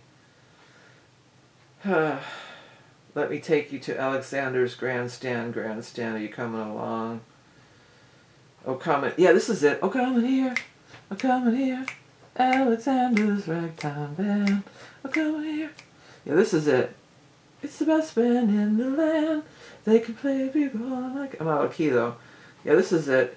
That was it. So, can you play me some Swanee River? This is the one I'm thinking of. Is that Irving Berlin or was that later?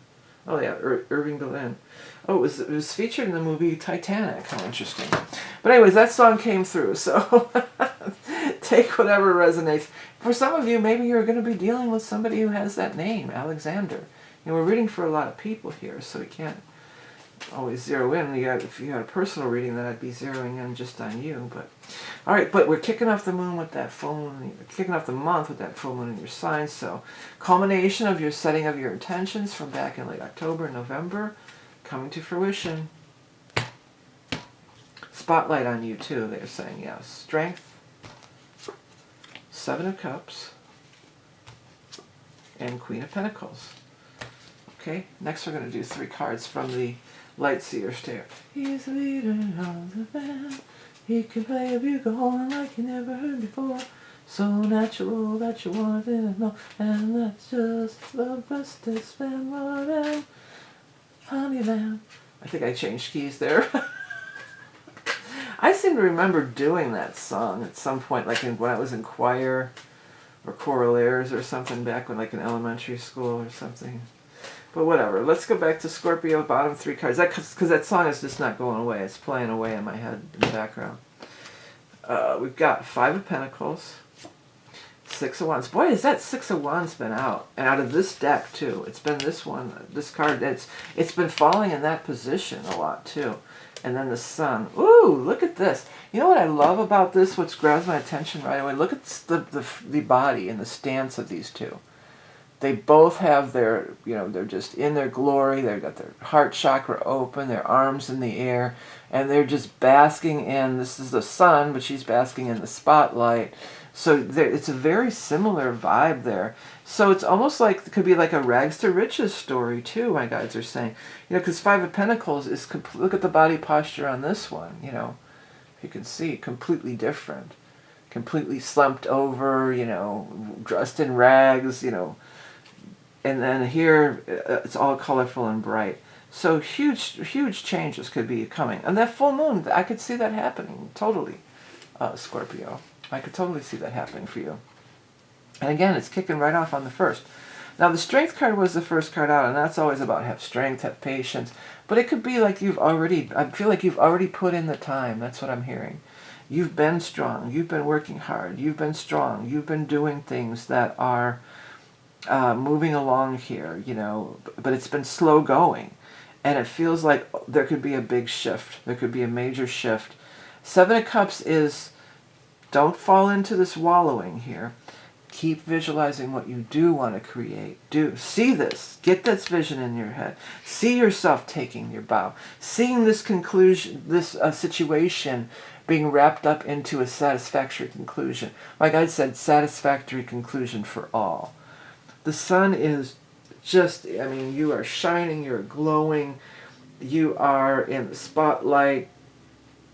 It's vitality, you know. There's a definite lack of vitality here. And then here it's like full vitality, full heart chakra activation. You know, get out and be in the sun. Bask in that sun. Come out of the darkness and into the light. The Queen of Pentacles is here too, so this person could be instrumental. I'm feeling from a lot of you, though, it's just the timing. The timing of Taurus season, which comes from the 1st all the way through to the 20th. And also we have the new moon in Taurus on the 16th. But in general, the Taurus energy, I mean, it's funny I keep saying Taurus, but it's the earth energy. It could be any of the earth sign, Taurus, Capricorn, Virgo, or a person who is that sign or sun or rising or whatever. They're aligning with this sun energy, so I do feel like they are instrumental, or they are taking note. They see you. They see your spark. They see your glory, is what I'm hearing. They see your glory. They feel you. They're impressed by you because you're impressive. Whatever this was, it may have really seemed insurmountable at one time. It was just like, how am I ever going to get through this? I don't know. It's just too much. I'm overwhelmed. But you will. You will, because you're a Scorpio. Come on. You will persevere. That is totally Scorpio energy because it's the Pluto energy, right? You go into the depths of the underworld, and you come up and you shine again, you know, and that's, you know, death and rebirth. This is Scorpio. That's your jam. That's your wheelhouse. That's what you've done again and again and again. Okay, so let's get the animal totem for Scorpio peeps. If you see a rabbit, I mean, the rabbit's been coming out a lot, but you might see a rabbit. I mean, maybe you're seeing it in this reading clearly, like an image or something, but I feel somebody out there, you're going to see an actual rabbit in the wild, or maybe even a pet rabbit, but it feels more like you see them darting around in the garden or something, and I feel like that's going to be some kind of confirmation or sign for you. Okay, let's go ahead and get the animal totem for Scorpio, sun, rising, moon. The turtle. It's interesting because turtle is earth energy too, and you've got this earth energy here. So it's confirming the earth energy. Gaia, Pachamama, Great Mother, ancient remnant of a bygone era, knowledge of the ancestors, deliberate, slow, and steady movement. Well, that corresponds to the Strength card too. So here, that we could take this card too. If you feel overwhelmed, let's just take one thing at a time. Okay, we just got to take one thing at a time, and we'll get through it. Okay. And then you will see the light again. Things are going to turn around for you if you've been in a dark time. I mean, I know Scorpios too. I have Scorpio rising. Sometimes you guys, you know, you can be in that dark time. You can get in that, you can go there. Again, because your ruler is Pluto and it's out of the underworld, you know. You can go down into the depths of that darkness, but you'll always come out. You'll always come out again and soar like the eagle. Because the Scorpio has the different animal representation. There's the stinging Scorpio and then the gray lizard, but then the highest representation is that eagle energy. So you want to step, and this is like that vibe, you want to step into that eagle energy, the highest expression of your soul, the highest expression of your soul's calling is what they're saying. Okay, I can't always forget to shuffle on camera. Here we go. Cleanse. Okay, well, it's really apropos that this card would come up in this reading, because the full moon in your sign, maybe not the day of, but as we move into the waxing and waning, there's the waxing and waning moons, right? And the waxing moon is when we travel from the new moon to the full moon, and then the waning moon is when we travel from the full moon to the new moon again. So as we get to that full moon in Scorpio, you're on the 1st will be in the waning moon. And because it's, you know, from your signs, coming out of your sign, it could be a very powerful time of cleansing and releasing. I should have said that right off. Well, see, I forget to say things, and then this magical deck that I created reminds me. There is always something there to remind me. Ooh, off key on that one, bad. All right, but the cleanse card, here we go. Keywords: clean, clear, smudge, unburden. Okay, she's burdened, see?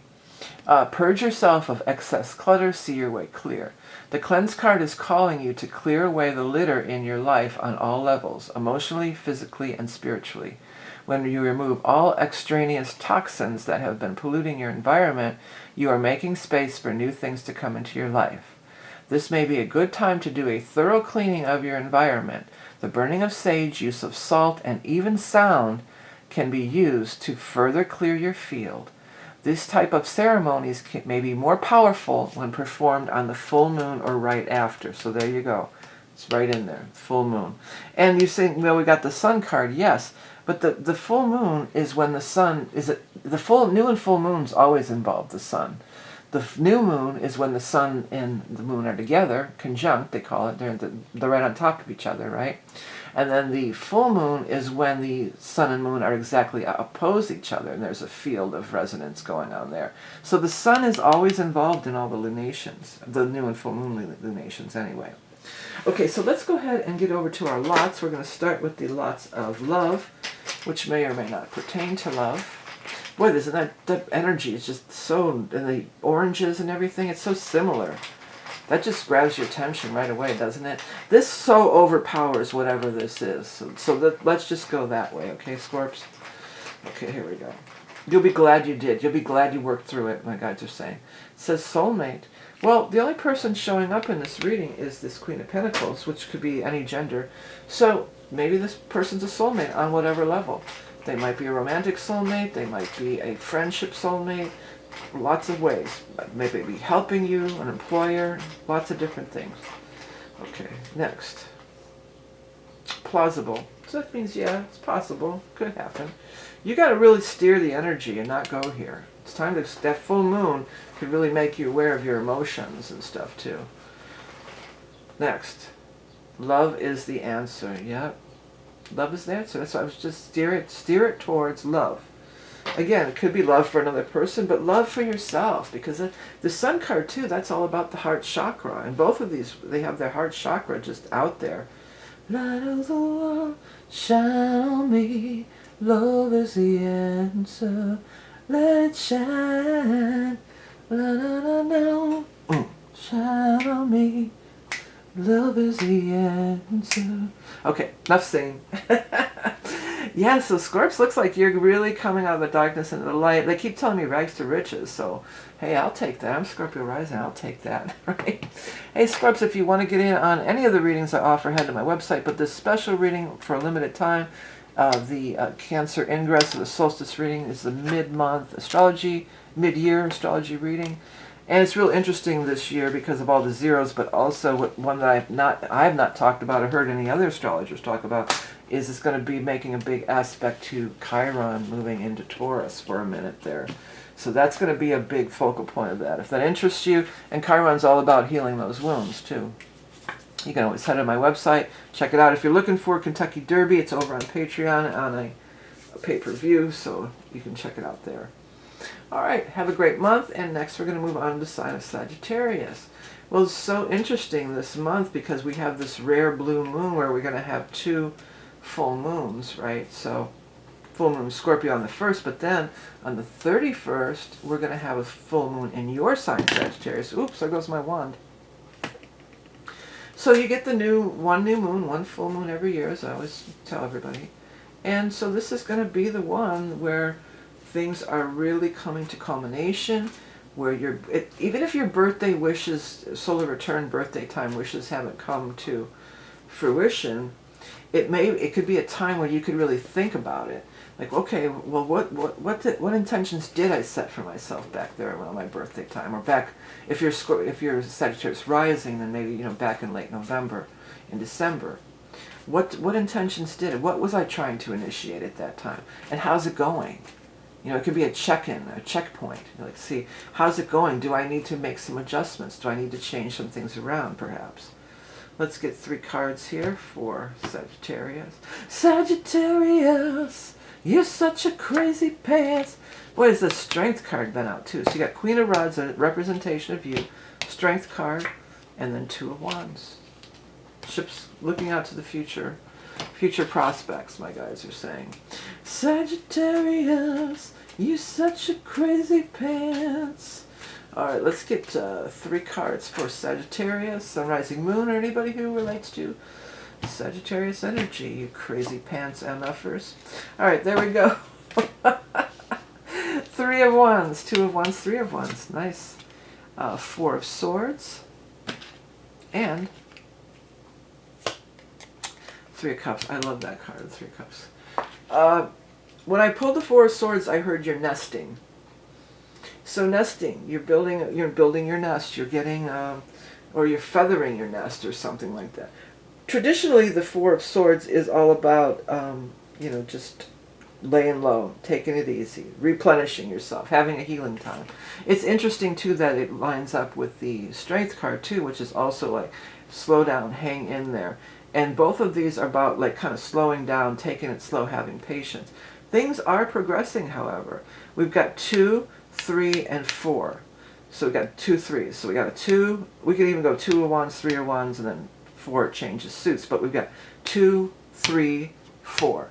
Things are progressing. It might not be going at the lightning speed that you want it to, but it is.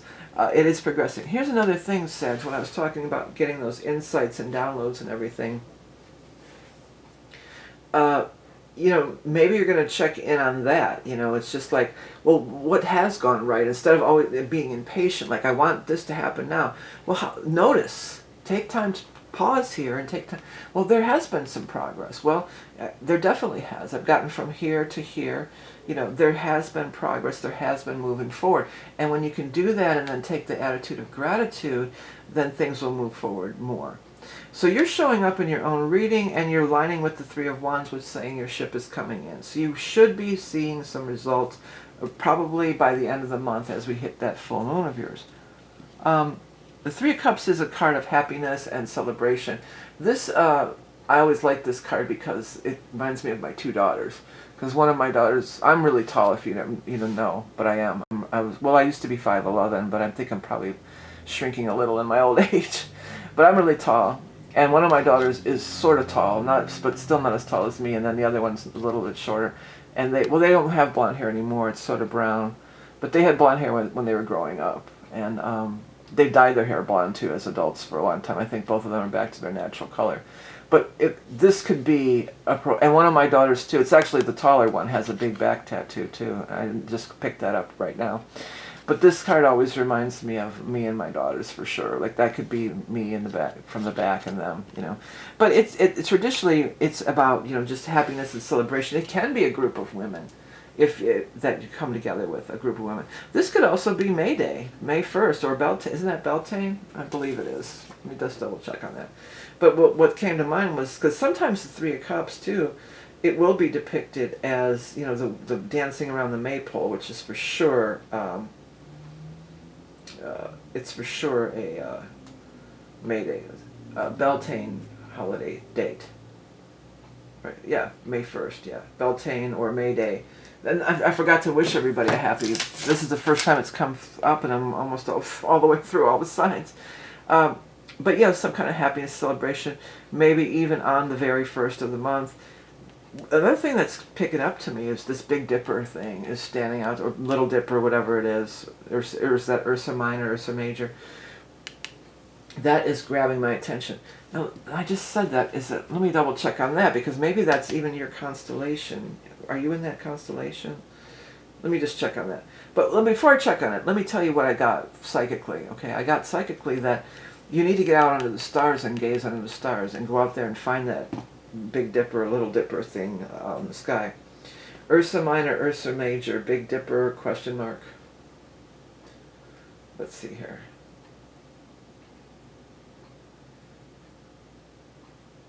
Yeah, That's correct. Okay, now, let me ask about Sagittarius.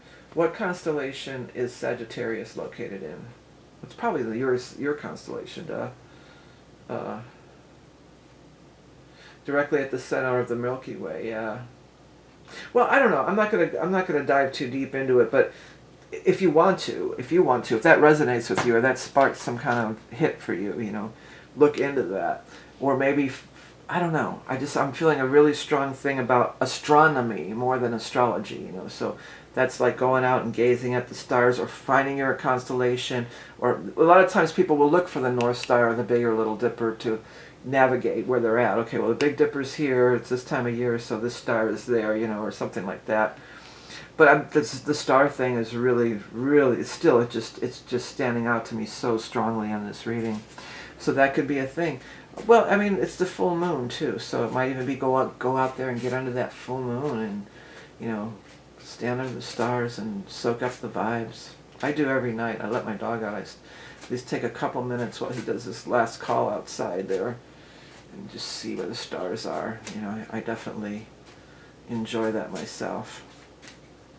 Okay, let's go ahead and get the animal totem for Sagittarius, you crazy pants rat. I know people get upset that I made it such a negative card, but I'm not a fan of rats, and I don't like interacting with them. Okay, so it's sneaking, stealing, hiding, stealing, fear, lack, hoarding, squalor, surviving in harsh environments, release what no longer serves you. Well, that's another thing I was telling Scorpio. Yeah, release what no longer serves you. There's now a better time. You might want to rewind and actually listen to the Scorpio. I went into a little bit more detail. But yeah, as the waning moon, the full moon cycle hits the cycle of waning then, releasing. And when it's a full moon in your sign, that is a great time, right then or right after, to really do those releasing rituals. But you may have dealt with somebody that was kind of a rat, you know, a dirty rat, you know, you dirty rat. Okay, let's see here. Holy HAMSA, water. Okay. If you want it, it's card number 2, and it talks about the element of water. Instead of doing, you know, 6 or however many, you know, page, knight, king, queen, you know, 4 for water signs, 4 cards for water signs. I just did 1 for each element. Okay, so take a look at it if anything stands out to you. The keywords are emotions, subconscious, and spirituality. Tap into your intuitive knowing. Pay attention to your dreams. Water is the lifeblood of the planet and of our physical being. Water can take you from the depths of despair to running the highest waves. Our emotions are heightened when this water card shows up. Take time to meditate, to calm and soothe your soul. That's what these cards are talking about here. Allow for peace to wash over you at this time. In astrology, the water signs are Scorpio, Cancer, and Pisces. This card can represent people born under those signs, or at the timing card represent that sun or moon. Well, the other thing is, besides your full moon, we are having a Scorpio full moon also on the 1st of the month. Because it's a very rare blue moon that's your moon, the 2nd full moon in the month's time. So it's a rare opportunity, my guide said. Okay, let me get in here and get the lots of love, passion. Well, you could be passionate about a person or passionate about what you're planning and what you're doing with your life, you know. A cause for some. Lots of answers. Unsure. Okay. Well, if you're unsure, follow your passion. Simple as that. Okay, because you got a lot of fire. Well, 3 of the 6 cards are fire, and that's passion. Okay. Lots of proverb for Sagittarius, the crazy pantses. It's never too late to be who you might have been. Yes. So you're going to be able to be who you might have been, and you know you're going to be able to get things moving forward. You're coming out of a healing time. You may have had a bad situation with a rat, or where you've been betrayed, or somebody did you dirty, my guides are saying. And now it's like, okay, you had your healing time. Now what's next? What's beyond this? Don't let this stand in the way of you seeing your bigger vision and implementing it and allowing for your life to move forward. All right, Sag, as well, if you want to get a personal reading, we can go into more detail. I am offering that special limited time solstice reading, which is going to be real interesting because it's making a bunch of aspects to everything that the other planets that have been talked about a lot, but also it's going to be making an aspect to Chiron, which is temporarily in Taurus right at that moment. So that's going to be real interesting for a lot of people. If you want the Derby horses, I do have a pay-per-view video this year on the Derby horses. You can find that on Patreon. I'll put a link below. Next, we're going to look at the sign of Capricorn.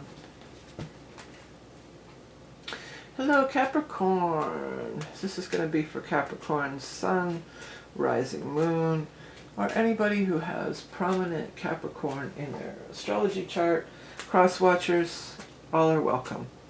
If you resonate with this, I hope you get something out of it.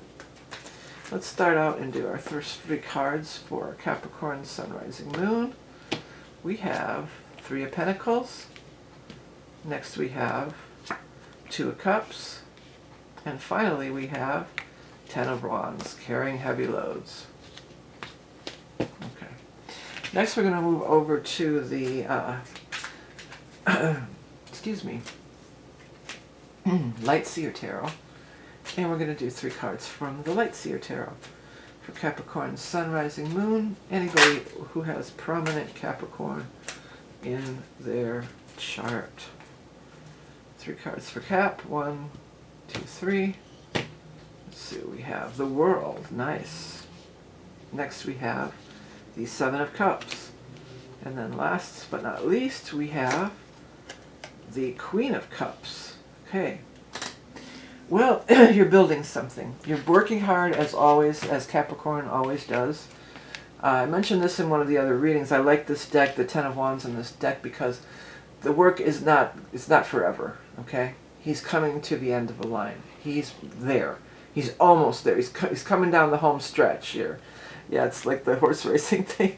He's coming down the home stretch, and he can see his goal, and it's within reach, and he's going to make it there, okay? 3 of Pentacles, he's building something. He's building something for the future. You've been working hard, creating. I love that this 3 of Pentacles lines up with the World for you, because it's telling us that whatever you've been building, working towards, not only will you get to where you're going, but it will exceed your expectations. Exceed your well, I'm getting my words tangled up because different words wanting to come through. They're saying exceed your reputation. That's the word that wants to come through. Or your reputation precedes you. Maybe that's what they want me to say. Reputation precedes you. In other words, you've got a good reputation. You know, you Capricorns, you know, you make a name for yourself. You work hard. You care about that. You care about doing a good job, and your reputation precedes you. So it's going to be, but also beyond your expectations with this World card. Bigger, better, more than you ever thought. There's a soulmate energy that's going to be a part of it. Look at the 2 of Cups up here. Could be in the form of this Queen of Cups. The Queen of Cups is a water sign energy, a Scorpio, Cancer, or Pisces, or somebody who has a lot of water in their chart. It could be water sign time, which what we don't have now, but we actually have, that solstice will be next month. I'm starting opening up the readings a little ahead of time.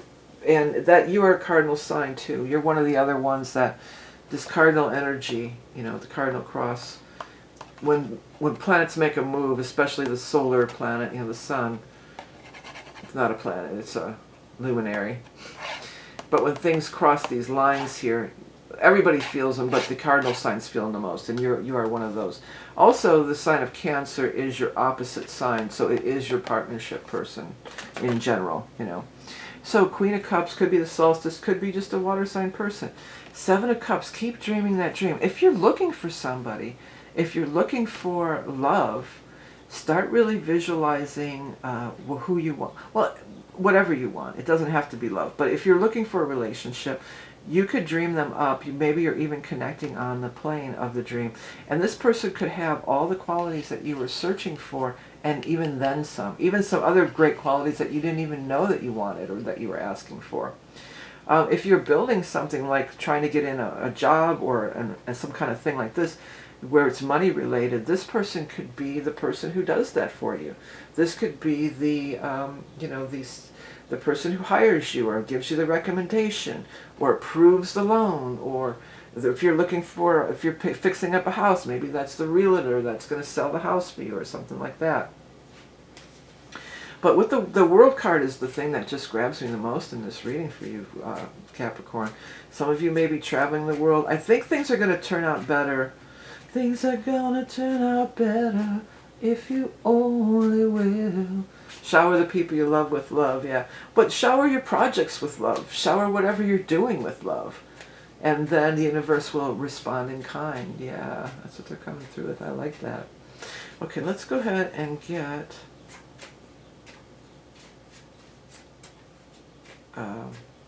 what are we getting? The animal totem. I have not been getting a lot of sleep lately. I've had so much stuff to do. I'm sorry if I'm a little out there today. Okay, grasshopper. Grasshopper is cool too. It's making big leaps. Okay, health, blessing, fertility, the gift of song. Inspired creations reveals your true spirit. Reincarnation, discovering your soul's path. Advancement by leaps and bounds. Awesome. Okay, next we're going to, and here's what the grasshopper does too, by the way. The grasshopper leaps to where the sun is shining. So they don't stay, if the sun isn't shining on them, they're going to leap into a new place, a new situation where the sun does shine on them. Outshine, outshine. What is that? Outshine. Who did that song? It's like from the 90s, late 90s, I want to say. It's a rock song. Post-grunge. I like that era of music a lot, though. It's like with Creed. I don't think it's Creed, though. I know it's not Creed. Outshine song artist. So, was that a Soundgarden song? I didn't realize that was... I guess I was wrong about the post-grunge. Okay, well, that was a Soundgarden song. So, outshine. But not against anybody else. You don't want to outshine them or try to. Just outshine... Be the best you can be, in other words, Okay. Let's get the Holy HAMSA card for the Capricorn peeps for May. Earth. Yep. Well, Earth is it. You are Earth. And we are in Earth. We are in Taurus for the most of the month, and we have a Taurus new moon. So it's Earth all day long, baby. Earth is planting those seeds. So as I mentioned in one of the other readings, instead of having 4 cards for each element, a knight, a king, a page, and a squire, or whatever it is. Page, knight, king, queen. It's funny I wanted to say squire of all things. I just put 1 card for every element. So this is the card for Earth. The keywords are grounding, practical, stability. Building on solid foundations, financial growth and stability. Gaia, the Great Mother, provides nourishment to all our inhabitants. Ground yourself in the field of the earth to promote an overall sense of well-being. The Earth card is calling you to take a practical approach in all your endeavors at this time. In astrology, the Earth signs are Taurus, Capricorn, Virgo. This card can represent people born under those signs, and as a timing card, it may represent when the sun or the moon is in one of those signs. Well, like I said, we are in Earth up until the 20th. We have a new moon in Taurus. So it's Earth, Earth time. Earth sign time all day long, all month long, mostly. And you're an Earth sign too. So that's your element as well. And you've got this beautiful Queen of Cups here, this water sign energy. So water feeds Earth, okay? And so it's very compatible with one another. In order for these plants to take root and grow, they're going to have to be watered and tended to. Okay, let's get the lots of love, which may or may not pertain to love. You have happy. All right, well, that's always a good card. It's pretty self-explanatory, right? Well, you're going to be very happy. My guides just said that world again. They said you're going to be very happy with that outcome. Okay, next card says no. So that's a flat-out no to whatever you're thinking of. Next. Lots of answers, It's not answers, it's lots of proverbs. A bird in the hand is worth 2 in the bush. Okay. Well, that's basically take what's being offered, what you have right in front of you is better than some far off future maybe thing. And that's something, you know, with the Seven of Cups, it can get like that, you know, it's your far off future maybe thing. Also, you may not see how this thing can become the world for you. I mentioned this in one of the other readings too. You have, because Capricorns, you're pretty, you know, you can be a little stern, and I'm a Capricorn too. I'm not talking out of school here. I'm one of you. I get it. But you can be pretty like, well, this is what it is. This is what I want. You know, it's practical. And you have things that you want and need and whatever it might be. The Seven of Cups is talking about, you know, you have a dream of what you want it to be, but when the world shows next to it, it says it could be even more than what you're seeing. You have a set of ideas or goals or whatever it might be, but it might be limiting. You know, the universe can see even more than you can see. You might have we all do. We have a limited view from our earthly incarnational experience here. The universe sees all, you know, so don't be so set in your ways here. Whatever's coming first, or whatever the bird in the hand is, that's probably going to be the thing. I mean, of course, it wouldn't be true for everybody necessarily because there's so many people, but that's wise advice I'm feeling. All right, hey Caps, well, thanks for tuning in. If you want to get in on the solstice reading, limited time offer, head over to my website. I have other readings and stuff there too, VickyBurley.com. Don't be fooled by imposters. If you're looking for that Kentucky Derby video, it's going to be on Patreon pay-per-view this month, and you can follow, there's links in the description to find that. Next, we're going to look at the sign of Aquarius. Hello, Aquarius. This is going to be your May of 2026 Psychic Tarot reading. So let's get started. This is for Aquarius, Sun, Rising, Moon. Anybody who has prominent Aquarius in their chart. I'm going to cut 3 piles for Aquarius for May 2026. Got the Star card. I don't know. This would be the card, the Judgment, but let's just see what this one was. 8 of Pentacles. And then the final card is the King of Pentacles. Got 2 angelic cards right off the bat. That's nice. I think this is the first time that those cards have been out, either one of them, for this month reading so far. The Star card is one of your cards too. It's the Aquarius card, so there's that. Let's go ahead and get the 3 cards for the bottom row. This is going to be from the Lightseer Tarot. 3 more cards for Aquarius. Ooh, one just flew all the way out of the deck. Just came right out of there. Ace of Swords.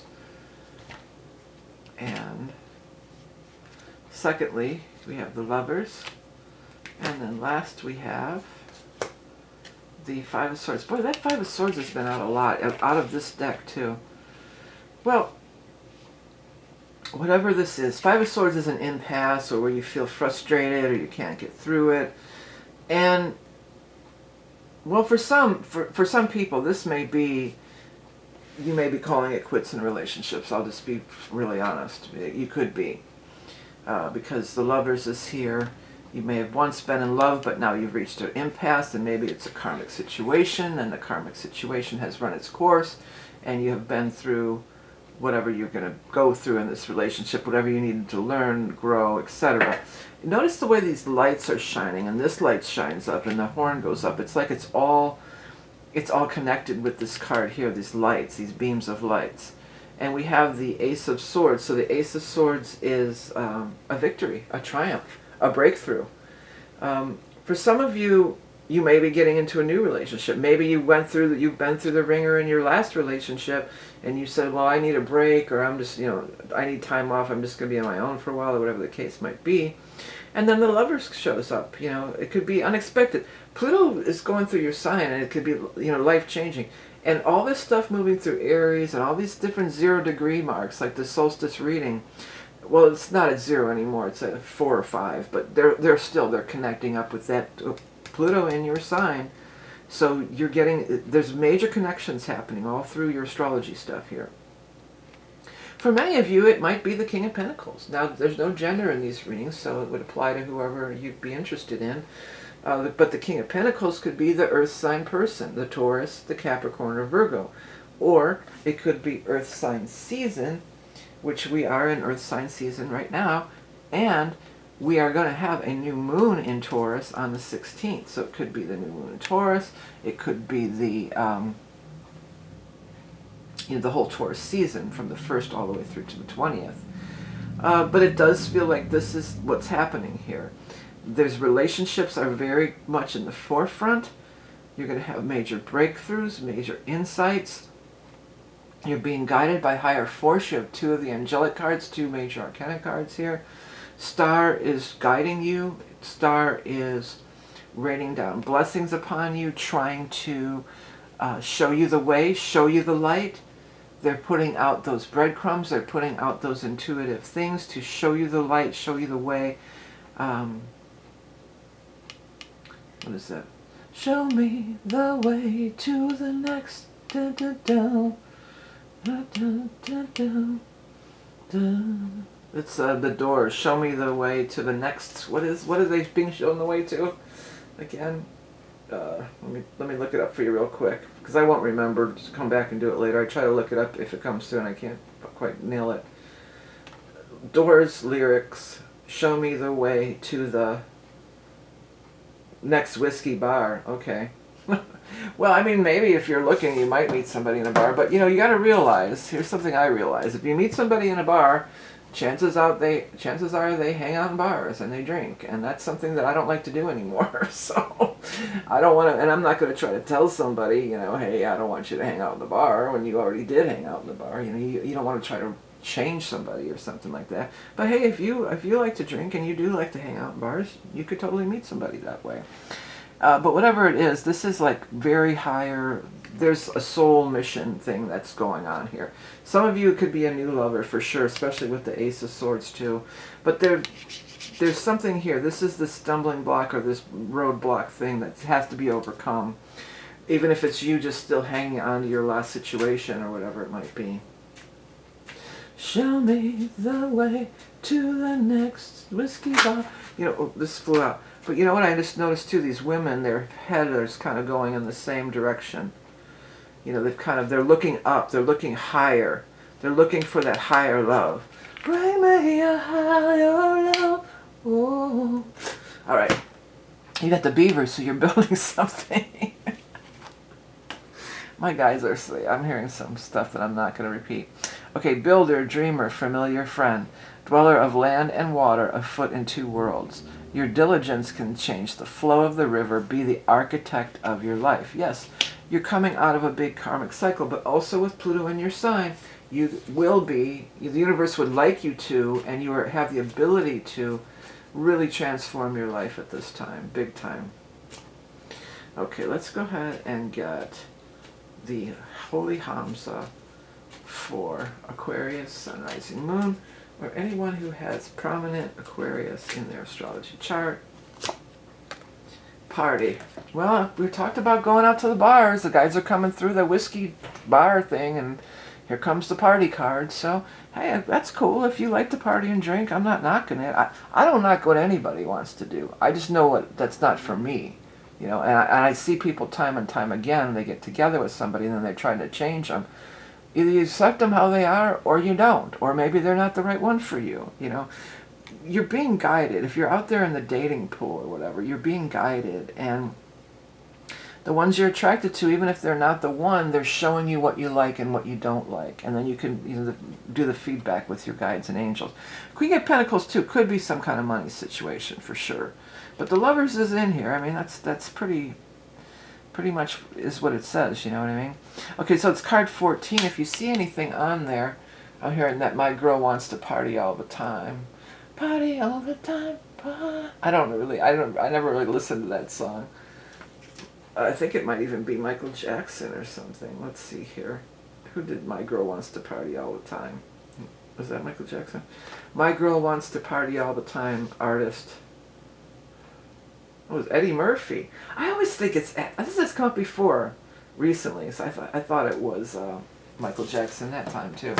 It's that era. It came out in the era when Michael Jackson was really big. But anyways, party, gift, gala, celebration. A whirlwind of festivities, a fun event, a party or doings. Your social calendar is full and you're having a blast. We all need some fun and frivolity in our lives, and the party card is a reminder of just that. While this card may be more of a general mood or tone, it also may refer to a specific event, a birthday, anniversary, holiday, or other date of significance. If so, this event may be the time frame in which what you are seeking will appear.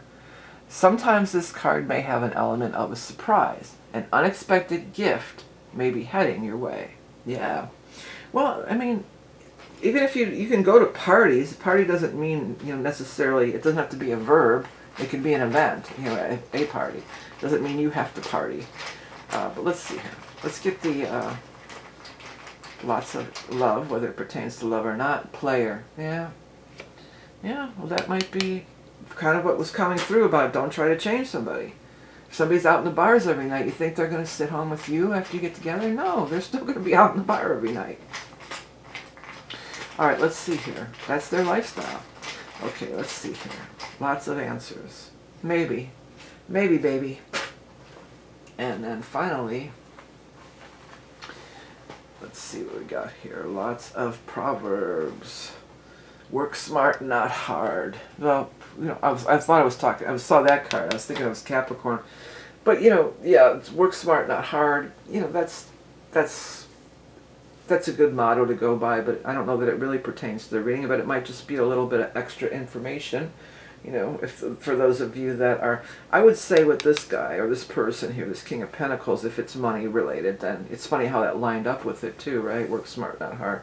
That might be their kind of credo or motto or something like that. But boy, for the most part, you got to say, this is social, this is personal relationships, this is love affairs, perhaps for some, if you're looking, it could be. All right, but don't try to change that person. You got to take them as they are, or not, or not find somebody else who has exactly what you're looking for, Hey, Aquarius, if you want to get in on the solstice reading, it'll be available for a limited time. It's over on my website. It's really going to be a good one this year. There's lots of aspects, including the Chiron in Taurus, which is interesting. And if you're looking for the Kentucky Derby predictions, they are going to be in a separate video over on Patreon. All those links are in the show notes here or description, video description. Okay then, here we go. Last but not least, our beautiful Pisces. What is coming in for Pisces for the month of May? In the merry, merry month of May, I was taken by surprise by a pair of roguish eyes. In a moment my poor heart was stole away. Oh, oh, the smile was all he gave to her. Wow, it's just we're unraveling. The whole song's coming through, huh? All right, let's get 3 cards. Ooh, this one flipped out, so we'll take that first. 7 of Swords, you may feel like there's been a betrayal or something's taken away from you. 7 of Pentacles, double 7. And the King of Pentacles again. Okay. Next, we're going to shuffle up the Lightseer Tarot. We're going to do 3 more cards. Let's pull this down so we can get that glare. There we go. Lightseer Tarot, 3 cards for a Pisces Sun, Rising, Moon peeps. Anyone who has prominent Pisces in their chart. Pisces Sun, Rising, Moon. Let's see here. We've got 3 of Wands. 6 of Wands. Boy, has this card been out all day long and in that position all day long. All day long. Which is all night long. And then the Hermit. Alright, well, Pisces, you may have felt a betrayal. With Saturn, I talk about this a lot lately, and it's over now. Saturn's out of your sign and everything, but that can bring some hard lessons. Saturn can bring some hard lessons to your life. So somebody may have done you dirty or something, or I keep saying that too, done you dirty, or there could have been some big betrayal here, but you don't have to. You don't have to carry that with you forever. You can be free of that. You can look in a new direction.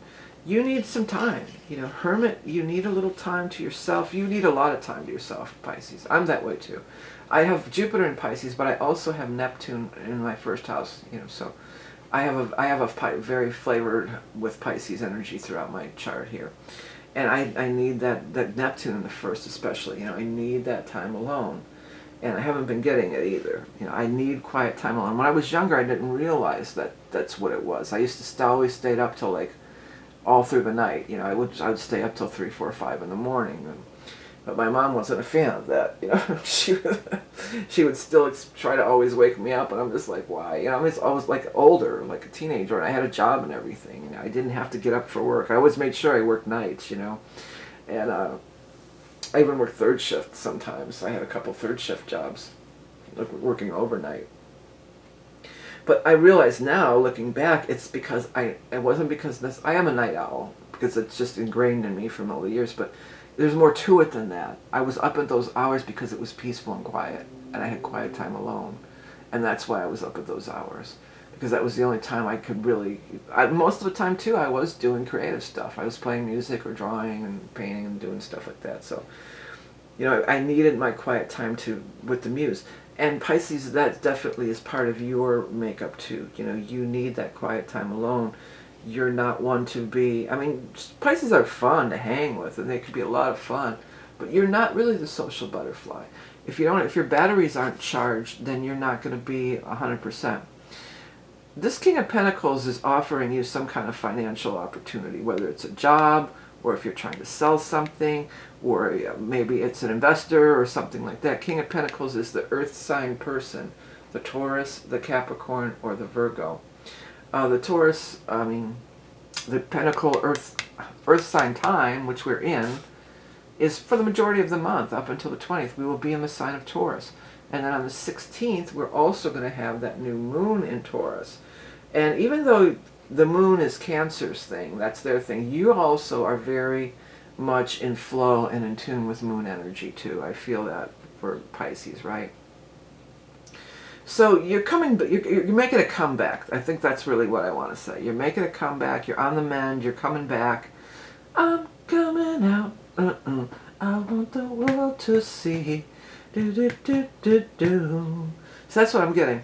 Because the Six of Wands is like, look at you. You know, you're in the spotlight. You're in gratitude. You're in joy. You're in gratitude. You're in happiness. And the Three of Wands is here too, and that's talking about your ships are coming in. So your ships are coming in, and there's some sort of big success thing that is surrounding that. It's just like, oh, I made it. I finally made it. And looking back at this one, and even that one a little, I feel like for some people, somebody left you in the lurch. You know, like we had an agreement that they were going to pay half of it, or, you know, maybe like a roommate moved out suddenly and left you holding the bag or something like that, or even if it was a relationship. I feel like you were left holding the bag here, and you're coming back. And victory, success is the best revenge. You know, it's not necessarily going after them and saying, hey, you screwed me over, because then you're still entangled with that whole low vibration. You're picking yourself up, you're dusting yourself off, and, you know, victory is the best success. And I do feel like there could be victory for you. Or at least you know it's coming. With the Three of Wands, you know it's coming. You have tangible proof that the King of Pentacles here has said, hey, guess what? You get the job. Or you start next week. Or you start, you know, this week. Or I found a buyer. Or I want to invest in your project. You know, whatever their role is in this, you're a part of it.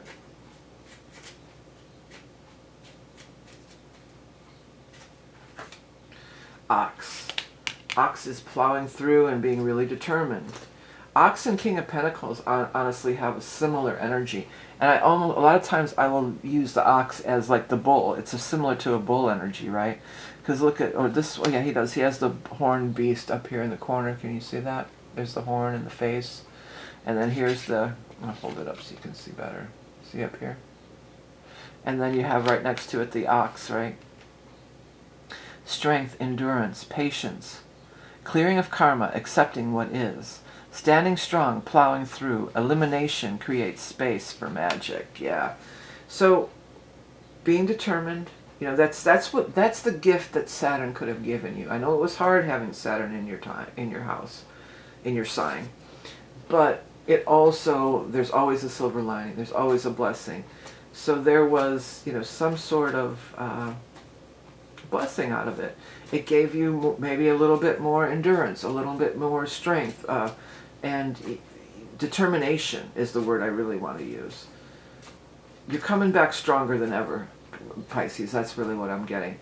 If this Hermit, and then you're going to come out and just kick ass and take names. Okay, let's get the final card of the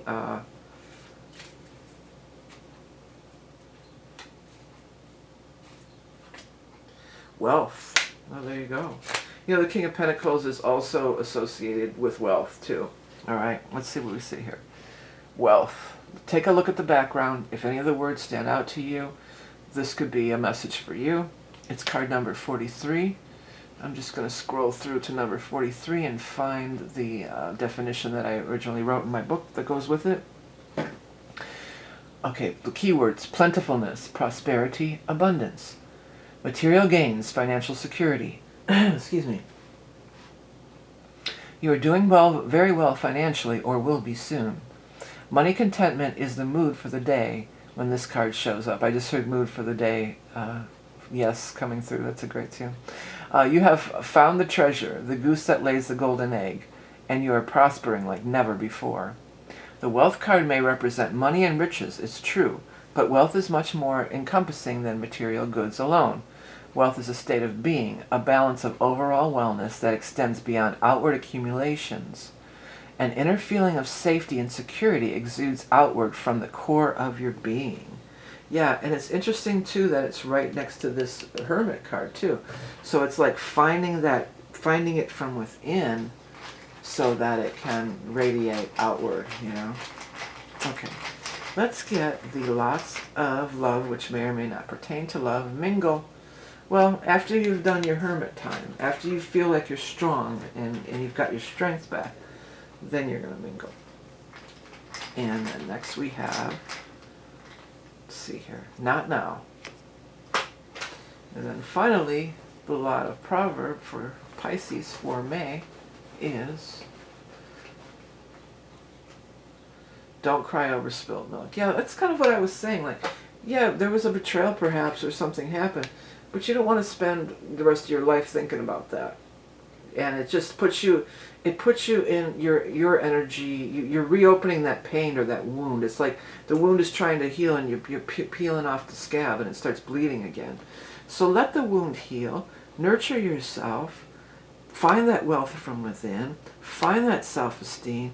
You are a vital force, my guides are saying. You are a vital force in this world, Pisces. And I almost said Scorpio, so something big could be popping right here on this first Scorpio moon here. And the King of Pentacles sees that in you and is there to help and offer strength and backbone and assistance.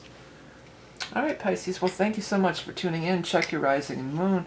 If you want to get in on the solstice reading, that stuff is really good energy with you. It's a nice trine to the solstice, but also that Chiron going into Taurus, that's also favorable for you. So a lot of it's going to be about the Chiron and Taurus, but it'll be about other stuff too. But that's something really unique that's happening just for a little while, and it's captured in the solstice reading. So that's something that's interests you. Check it out. I have other readings. If you're looking for the Kentucky Derby picks, I did a separate video over on Patreon. And thanks for everybody for tuning in. I hope you have a great month of May, and I'll be back again soon with another reading. Until then, remember your love and beauty incarnate. Bye.